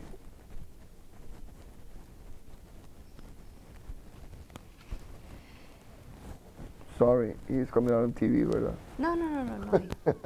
And then, so as you're leading, so now you're the mariachi master instructor. And you go to Austin, and you're still with San Antonio ISD. And we're doing the mariachi festivals. In the mariachi festivals, Right.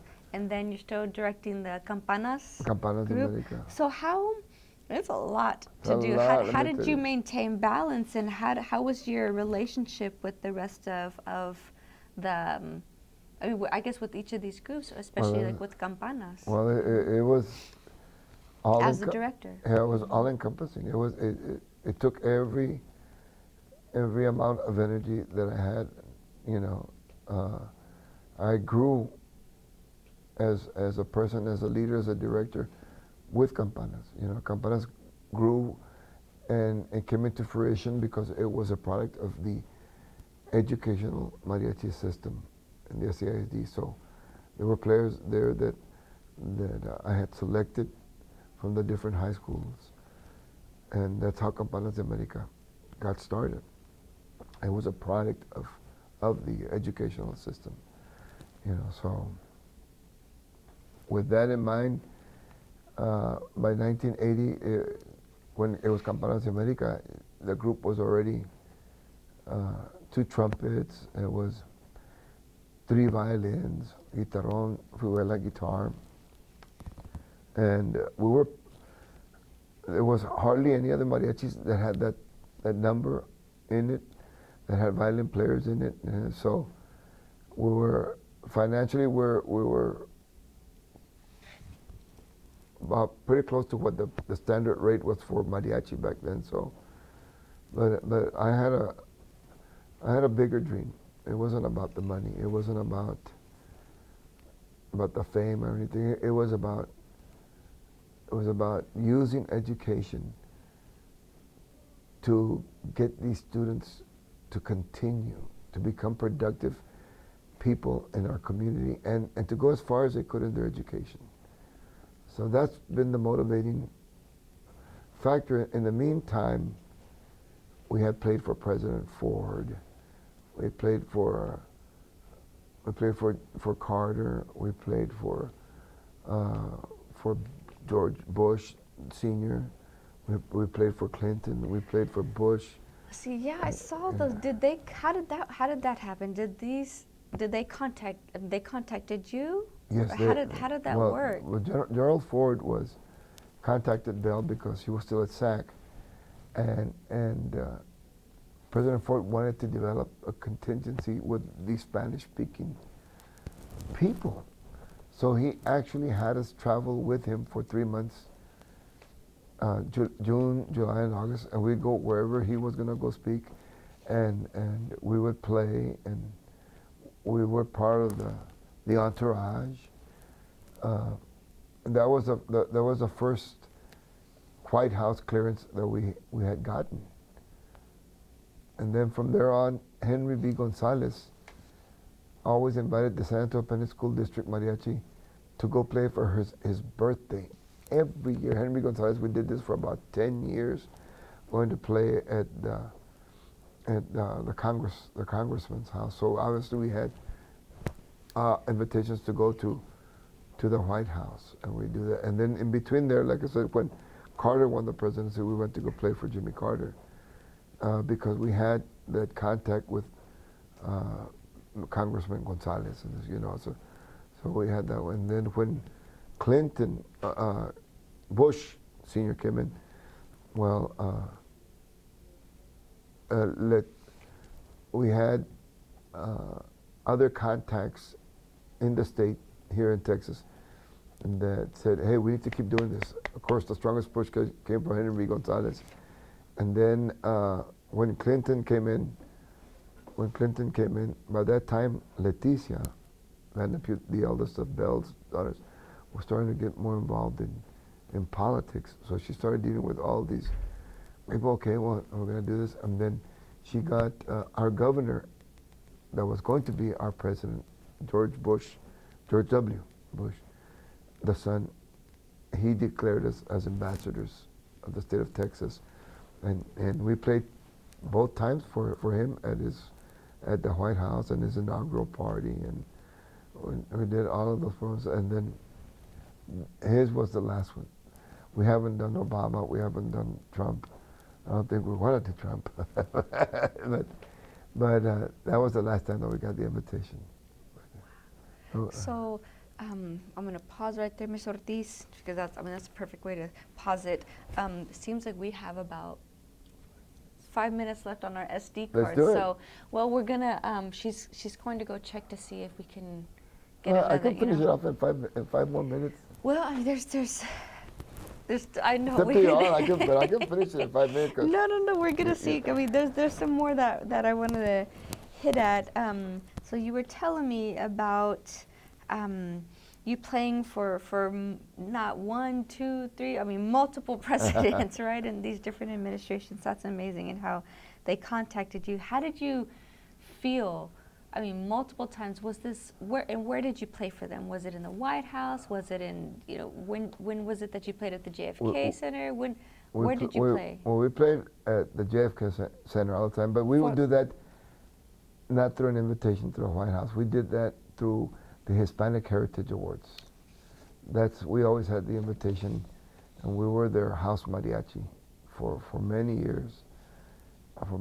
And then, as in any other great product, mariachis sprung up in Virginia and Maryland and everything. So it's just cheaper to get those mariachis than to get Campanas de America to go all the way over there. So, but how did it feel playing for the presidents? Well, for the presidents, let me tell you, every time was a different feeling. Every time it really was, because what's done behind the curtain is that everyone gets checked. Everyone makes sure that you're legal, that you don't have any suspicion or question as to your background. And so we really had to get through clearances, and all of Campanas we were able to do all of that. We had our somos de aquí, so we had nothing to hide. So it was just a lot easier for the government to do that. So we were up to like a level 6, 7, 8 clearance to go into the White House, and then even when we got there, it was still scrutinized a lot because. What do you mean? Or what was well, just because you were in the trajes, automatically they think, yeah, you're not from here, and so they had to stop and they had to look at our vehicle, they had to look at our instruments, they had to look at everything, and then finally, when we'd get in there, it was like, it was a tremendous feeling. And we played in the White House, we played in the Oval Office. We were given a tour to the kitchen, everything. I mean, we were ready to go and play out in the Rose Garden, so we had to wait in the Oval Office for this going on. Then you've got like 12 SWAT team guys all around you, all looking everywhere, and it's like, man, you guys they would share with us. You never know when it's going to go down. You never know we just have to be here. So the majority of the times it's just fun. It's for us. It's good just to see everybody that comes in, but we just have to be and just to get that type of experience. And I'll guarantee you that it affected some of the members. And the fact that one of our girl members decided she was going to go into the FBI, and she made it into the FBI, and she still plays with us. She still plays with us, So when you expose anyone to other environments other than the box that you're in, that's when growth really starts to happen, So that's what education does for you, and that's what discipline, above all, that's what discipline does. Gives you an opportunity to go beyond what you think you're capable of doing. I would have never thought, go play in the White House. No way. Got to meet all these great entertainers. I mean, from everything, from education to politicians to, we just had the Mariachi Festival, the times that we played at the White House. In 1988, we were the show group for Fiesta Mexicana at SeaWorld, so we opened up SeaWorld. In 1992, we opened up for Fiesta Texas Grand Ole Opry, and we were The there. Grand Ole Opry and That was we were a Gaylord production, so it was the Grand Ole Opry that was sponsoring the whole thing. like So, the Nashville base? Nashville. We got to go to Nashville and play in Nashville. We played at the Grand Ole Opry. Also, we got to play, just to showcase what they had in San Antonio, and we went over there. So we were the resident mariachi from '92 to 2002. What was out of all these places, what was your favorite to go? Who were your favorite people to perform for? You know what? Personally, I'm always going to remember the time that we recorded with Willie Nelson. That was, for me, I mean, you know you're going to get wild when you see the president. You know you're going to be wild when you see the White House. You know you're going to be wild when you meet Gloria Estefan, Emilio Estefan, to see all these great. You know you're going to do it, but to go to Willie's house, man, to go into his studio, actually record with him, actually go do farm aid with him in Ames, Iowa, for him to actually come out and play with Campanas de America, the chance to be a part of Willie Nelson's career, that I will always remember that. It always will be etched into my mind. These are regular people, and after you strip everything away from everyone, usually we're all the same. Did you get to talk to the presidents, like oh one-on-one yeah, one-on-one? Yeah, I got to talk to them, to all of them, and they're great people. They're great people, and I remember that I lost my artistic. I lost my artistic. I don't even know how to call it. But when I met Vargas, they were my gods. I mean, literally. I know they shouldn't have any other God before God, but these guys meant so much to me. And when I realized that they were regular people with regular dysfunctions, I cried like for about a whole day. I couldn't believe it that these guys were humans, but it stripped me from that, and I grew into a different facet into my life, realizing that we're all just people. We're all just people, and we just love doing what we love to do. And other than that, there's no difference. And I don't care if you're the president of the United States. I don't care who you are. The president asked us, "What do you want? What lunch do you want?" I'll tell my chef to cook whatever you want. You want a sandwich? You want a hamburger? You want something? It was just like that. And of course, Gerald Ford treated us royally, because we toured everywhere with him. So we got to do the bicentennial celebration in Washington, D.C. in 1970. We were part of the celebration at that time. I think we were the only mariachi at the bicentennial, 1976.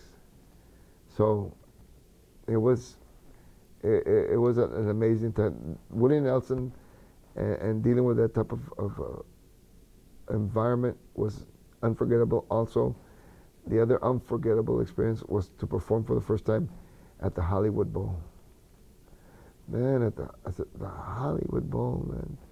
This is where Bugs Bunny performed, the cartoon. But I said to myself, but it was the Beatles, and some of the greatest entertainers, opera, classical, speakers, every kind of,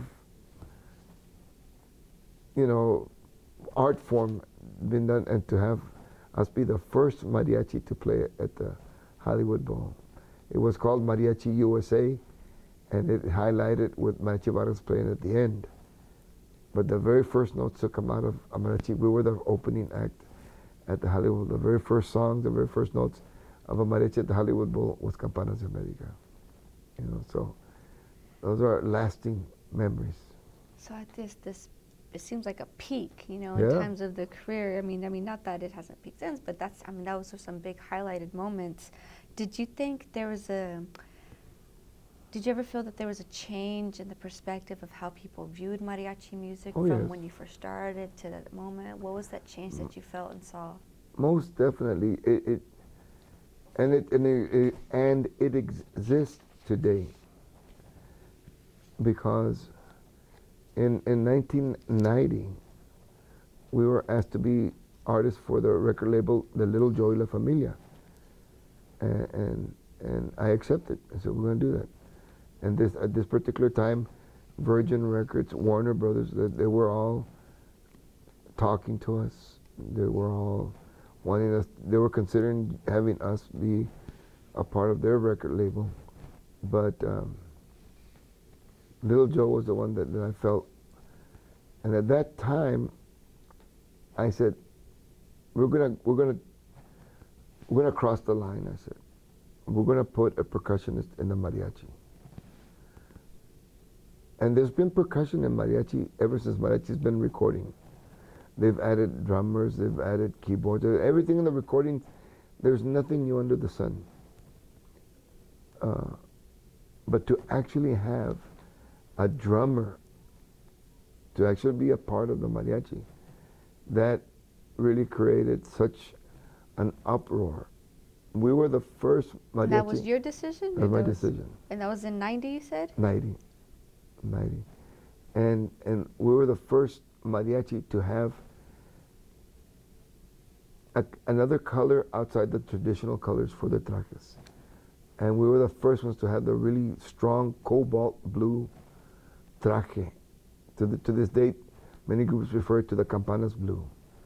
The Campanas blue because it was so outrageous that even when Vargas saw us, he said, "Man, you guys look like clowns, man. You know, you guys.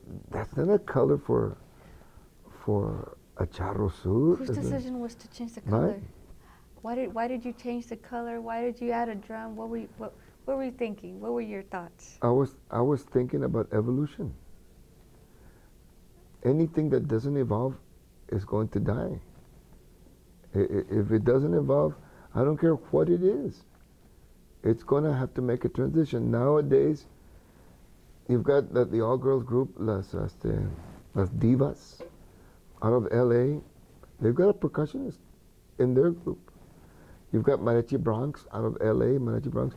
They've got a percussionist full-time the whole time.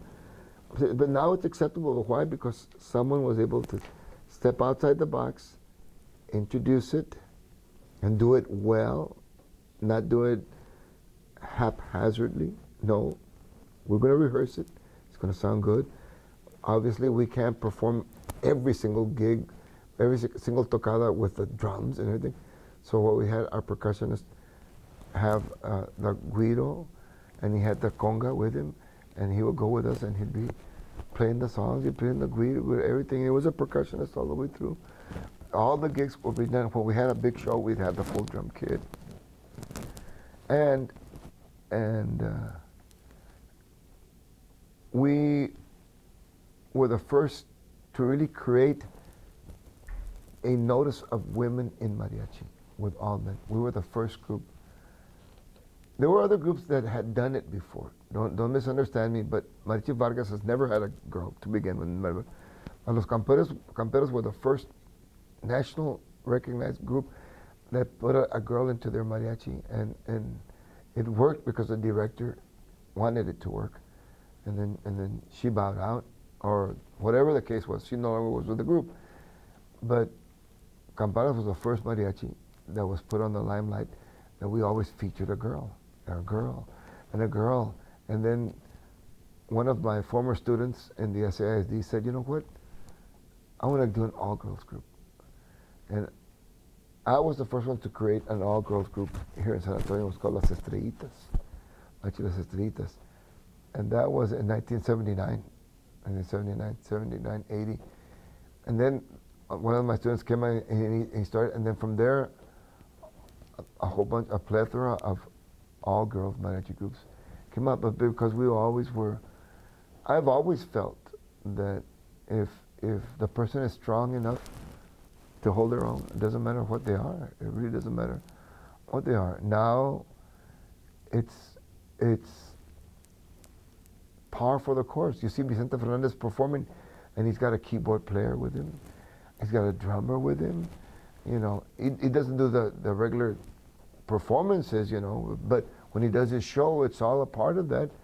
The mariachi's playing with a full orchestra. The mariachi's doing all the major acts. They're doing this now, and then even now, so the youth is really getting involved with this. And there's a group out there that's called Metalachi. So they're heavy metal music, but they're using mariachi instruments, and they're playing the heavy metal repertoire, but they're playing mariachi instruments, you know. So why do you think in 1990 that was the moment for you to do this? What was it about that time? At that time, that you said this is what we need to do. What happened was that the Tejano industry was getting really big. And we started opening up for Emilio Navaira and Selena and all their shows. We were the mariachi to open up their shows, and then they would do. So we traveled them for about 2 years. And I realized that this was one genre that transcended well with all races, with all people. So what's the difference here? What's happening? And it didn't take long for me to realize that a universal instrument is percussion. It wasn't until the late 40s, 1950s, mariachis were just background. Mariachis only played simple songs, simple chord structures. Everything was rudimental, was very indigenous. One gentleman, Ruben Fuentes, who became a member of Mariachi Vargas, and then later he became president of RCA Records in Mexico. After 8 years playing with Vargas, he was a musician, and he said, no, we're going to have mariachi, I'm going to have Mariachi Vargas, second generation, and I'm going to put symphony instruments. We're going to do recordings with the harp, we're going to do recordings with the clarinets, we're going to do recordings, everything, and we're going to start writing more complex, more beautifully written music for mariachi. He evolutionized it, or else it would have stayed indigenous and it would have stayed there. So when we came along, when I was given the opportunity, and when Campanas, a product of the United States of America, we grew up listening to Chicago. We grew up listening to Kool and the Gang. We grew up listening to all these groups that were great groups, man, during our time, and it just bled into what we were already in love with the mariachi. Hey man, let's do this strumming. Hey man, let's do this ding, ding, let's do this particular lick here that we're doing in the other groups, and I said, this is what we need. We need to have mariachi not only musically but visually evolve, and that's why we tried. We were dressed Tejano for a while. We had jeans. We had the charro shirts on. We were wearing cowboy hats at a certain time. We were, doing the charro suits. We were doing everything, and the drummer was just part of our growth. Then my son started playing the trombone in the mariachi group. Now my son's son, my grandson, now plays saxophone with us in Campanas. And then another grandson plays the guitar, but he's a percussionist, and he's now playing the cajon. It's called the cajon. So he plays that with Campanas, and it's about giving what your public wants. And I felt in 1990, when we were involved with all these Tejano artists and recording with them regularly, that was what was missing. That one element to make mariachi fit into everything else was the percussion. So these are some beautiful experiences, and I'm kind of thinking, you know, what are the most challenging, what are the most difficult experiences that you had, either as a director or as a músico, you know, as a musician? What are the challenges? Well, what are the difficult experiences? the most difficult exists today because we're highly scrutinized and we're highly criticized because like mariachis yes, in general, mariachis okay. in general, and when I'm speaking of people that are in mariachi because they say the campanas is really not mariachi, but then we play for groups that never heard mariachi. Oh, you guys are mariachi, you know. So why would they think you're not mariachi? Because we're not traditional. We don't stand there. We don't sit back and just play. No, we were the first ones to start choreographing, moving, and in a way where people could see us, man. We started doing the Roxbury, and doing all these other little things that other groups weren't willing to take that step. Now, with artists like with Juan Gabriel, may he rest in peace, his mariachi, they dance and they jump, they do everything else. They'll do the windmills like Peter Townsend with the Who and all this other stuff, and Ruben Fuentes did the same thing with Vargas. In order for Vargas to evolve and to keep going, you needed to just change it. You need to change it, and of course we always do it with a great deal of respect towards our Mexican heritage, because what I'm wearing right now is el traje nacional de Mexico. This is the national attire for Mexico, the charro suit. For the women, the national attire is la china poblana. Those are the two outfits, the two attires that represent Mexico. And it's not because we love it and we love our roots and our country. No, no. The president, Cárdenas, was the one that by law declared it and said, this is the national suit for Mexico. These are the you know, and he's the one that had Mariachi Vargas playing for him when he was his tenureship as president, Lázaro Cárdenas. So we do this with a lot of respect. I've managed to fuse Texas and Mexico together because whether people want to admit it or not, Texas was Mexico at one time. I mean, that's just the way it is. It's not something that I have a choice in the matter. No, that's the way it was. The vaquero and the cowboy were the same.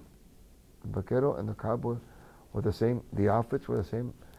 And that's why I can wear jeans. I can wear the Levi's jeans, the Wrangler jeans, and then I'll put the jacket del charro on, and I'll wear a Stetson, or I'll wear a Wrangler, or wear whatever it is. And then I can wear the same traje de charro and then just wear a Western shirt and make it look really well.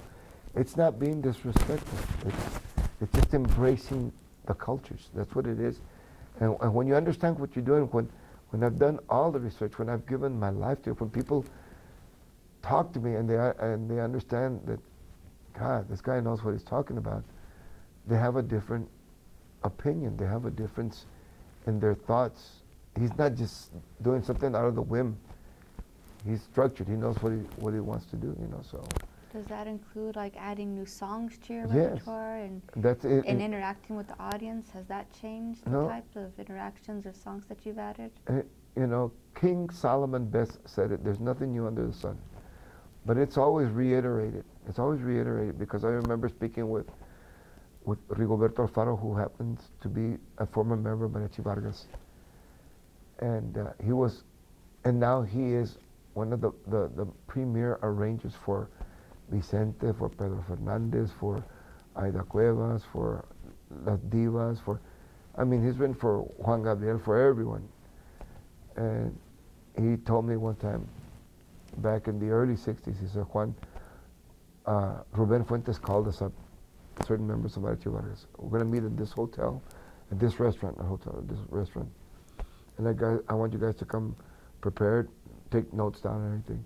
When they all met with Ruben Fuentes and these two or three guys that were there, he put a stack of albums down on the table of the restaurant. Bam. This is what I want you guys to listen to now, and we're gonna have to come up with something that can rival this or equal this. And they were all albums of the Beatles. They were all see what I'm telling you? This is what I'm saying, that it takes that type of mentality to grow. To grow. If not, you just stay stagnated. That's why Campanas now does. We do Motown, we do country and western. We can do a complete church mass, a complete church service. We've done bar mitzvahs, and then we've done bat mitzvahs as well.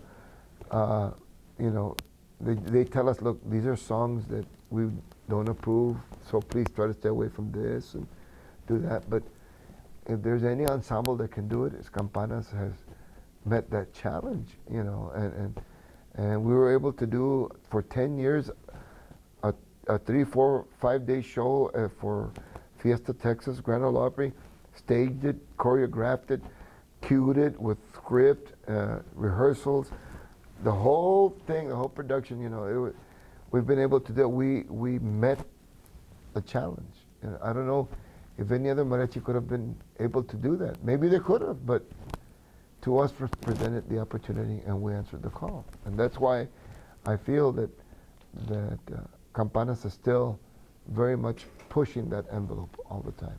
We're still doing that.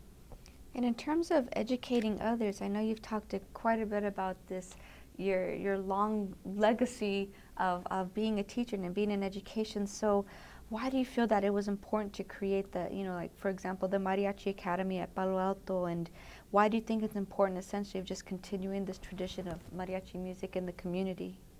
Well, the most important reason is because it is a viable art form. It's a viable art form. Yes, it had its roots in folk music, but if you really want to go back, classical music got its origins from the pubs, from the folk music, from what the minstrels were playing. They're the ones that influenced Bach. They're the ones that influenced Beethoven. They're the ones that influenced Mozart. They're the ones that influenced. It was the minstrel. It was the music of the people, and they just created a whole different genre for it, you know. But that's the most important thing about mariachi. Okay, mariachi encourages learning more than one language. English and Spanish. If you're Italian, well, it's going to give you Italian and Spanish. If you're Asian, you're going to be whatever Asian you are, and you're going to speak Spanish. And you're going to do that. So, music truly is the universal language, because if you study music anywhere in the world, I mean anywhere, any corner you want to go to, the C is always the C, the middle C. The E is always the middle E. It doesn't matter. So you can get all these different musicians that cannot communicate verbally, and they'll all play the same music together. So that in itself is another reason. First, it's an art form. Number 2, it teaches you a language. Number 3, it is a school of voice. You have to be a singer. If you're going to be in a mariachi, you're going to be a singer. I've had many students that have had to turn down because they said, well, I don't want to learn anything, I just want to be a singer. Well, then you really don't want to be a mariachi. You want to be an artist. So that's what you want to do. That's what you want to need to pursue. Now, if you want to be in the mariachi class, then you got to choose an instrument. Whatever it is, you're going to choose an instrument. The mariachi is band. The mariachi is band. So we've got trombone players, we've got French horn players, we've got trumpet players, and it'll encourage that. Mariachi is drama. Mariachi is an opera. Opera is drama. Music to drama. That's what opera is all about. And that's why I made that transition from being an opera singer into mariachi, because all the male singers sounded like these opera singers. They sounded like Caruso. They sounded like Mario Lanza. They sounded like Plácido Domingo, like Pavarotti. They sounded like all these great singers. It was a simple transition for me to make opera into mariachi singing, you know. So it just worked hand in hand. See, the preparation of my first life was preparing me for all of this that was coming in. And then Uh, most importantly to me is that when I was asked to go teach at Palo Alto College, I tell them, okay, look, you want me here at Palo Alto College, but if you're looking for a director to put a show group together that's just going to go out there and be a club and go to performances and PR and just be a show group and a competition group, I'm not the, I told them, I don't want the job. Now, if you want someone, if you give me a class that's going to be respected, it's going to be in the music department, and you actually cared about these students' education, then I'm the person for this job. And the Alamo board said, you got it. Campanas is going to be the very first artist in resident mariachi for the Alamo colleges. And you're going to be a director for the group. And what I've done is that mariachi for me is to maximize the students' academics endeavors to the fullest. I tell my students, what good does it do to be the greatest mariachi, to learn every single song for mariachi, if you can't pass math, if you can't pass your English, if you can't pass your history, if you can't pass your science? I say, it's beautiful, you know, and while other groups may have their direction, for me, it's always been about education. It's never been about anything less. And now you see why, because I wasn't afforded that. What happened to me in my first life, I wasn't afforded that. And I don't want that to happen to my students, because I know they're hearing it every day. No te vayas, mijo. No te vayas, mija. Quédate aquí conmigo. I say, okay, well, that's fine. Don't leave home. Come to Palo Alto College. Stay here, get your education. By that time, mom, dad, tío, tía, abuelito, abuelita, they'll see, man, mijo and mija, they really like school. They're going to do that. So by the time the university classes come in, the junior and the senior year, well, they can probably convince their family, if I can go to UT, if I can go to Arizona, if I can go to all these places, I'll come back, Mom. I'll come back and I'll do it, you know. But they were given the opportunity, and it's got to start somewhere. And that's why, to me, that's more important. That mariachi is my life. Don't get me wrong. I'm not going to say anything bad about it. But I'll tell you what, even if you don't get your degree, mariachi creates discipline. Mariachi creates working with a team. Mariachi creates you coming out of your shell, out of being an introvert. Mariachi makes you step forward. Mariachi makes you dress nicely. Mariachi makes you be a part of the rest of the world, you know. And that's what the arts does, you know. That's what the arts, and we're just blessed that after all this struggle that Bell has been trying to legitimize the art form of mariachi into a legitimate art form. Now UIL, the University Interscholastic League, now has sanctioned it. Now we're part of UIL. You know, before it was the Texas Music, TAME, Texas Association of Mariachi Educators. That means we were teachers, that we wanted to congregate, we went to have our competitions, we went to see how other teachers were doing, blah, blah, blah. We did all of that, and that happened because of the Mexican American School Board Association, because the school board members in the Mexican Association, they went before our Texas legislature, and they said, you can't discriminate. You cannot discriminate. If you're going to offer band, choir, for others, mariachi is an art form. You cannot punish our students for studying mariachi. You can't do that. So that they took the bull by the horns for about 6 years, 7 years. And during that time, Belle and I and Masba, we worked UIL, and finally, as per the first year they went to try, which was about 3 years ago, well, we're going to give you a chance. Don't expect too much, because we're just going to do like a little trial for you. They were blown away. They had thousands and thousands of students coming. They were not prepared for this. They had no idea that so much education was going on. And now it's fully legitimized. It's UIL recognized. So it paid. The seed that Belle and I planted in the 60s, the 70s, we're blessed because we got to see the fruits of our labor.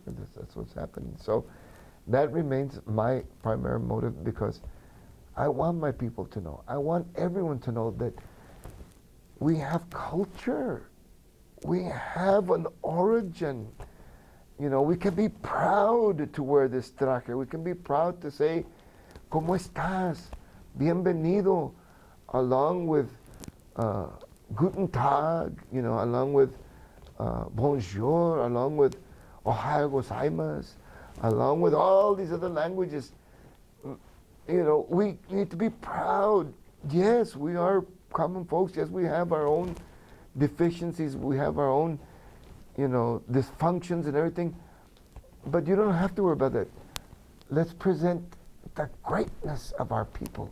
Present the beautifulness of our culture, of our food, of our drink, of our family environment. That's what mariachi means to me. It's an attitude.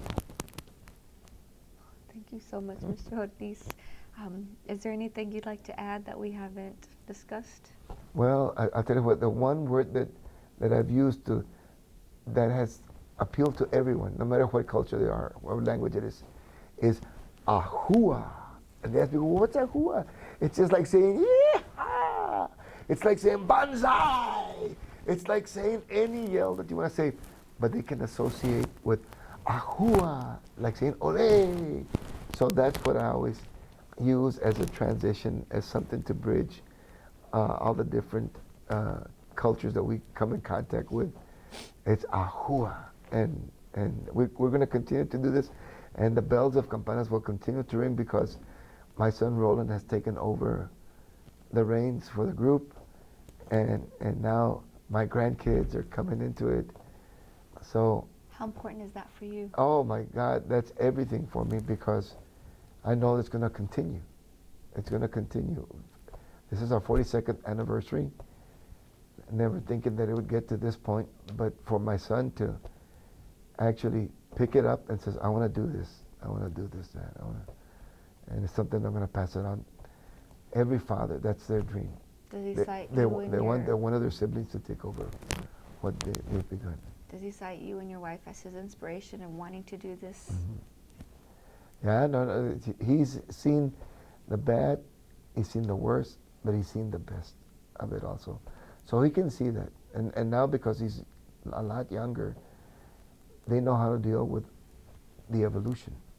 While we may struggle, and I struggle big time, social media is still foreign to me, you know, and if I need to change something on my phone, I just get to my grandson. In less than a minute, it's done. Here you go, Papo. Got it. Okay, great. But see, that's what it takes. If I would have been stubborn and just stuck to my old ways and my old traditions, my son probably wouldn't have wanted to be a part of it. He said, no. You know. And Roland was given a chance to go play with Mariachi Vargas at Tecalitlan. He was given to have a whole apprenticeship. Ruben Fuentes told Belle and me, and said, give me your son for a year. Just give me your son for a year. And the Naticano from the Camperos said, I would like for Roland to be a part of Los Camperos. Roland himself chose to stick with his dad and with his mom and stick with the group. So I tell you, see, those are the things, you know, all that you hear about our cultures, that we're skinheads, that we're drug addicts, that we're wife beaters, that we're all the negative things that you can possibly think of. They don't see the beauty of what the family does. And we have arguments like anyone else. We have disagreements like any other family would have. But you know what? Estas son las mañanitas que cantaba el rey David. A las muchachas bonitas se las cantamos aquí. Despierta, mi bien, despierta.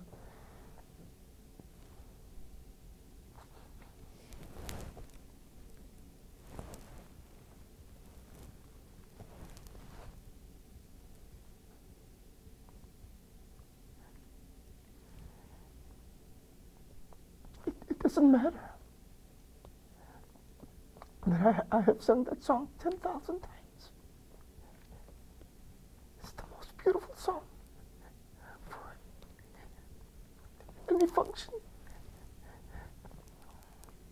And it's sad to see other people in other races see our beauty, and for us not to see our beauty.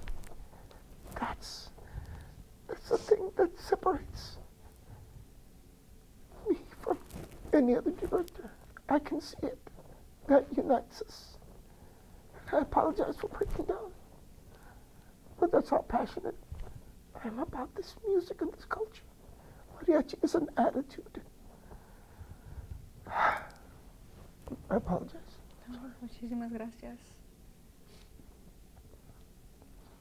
Muchísimas gracias por la entrevista. Fue un placer. El placer, el honor es mío. Gracias por la bendición.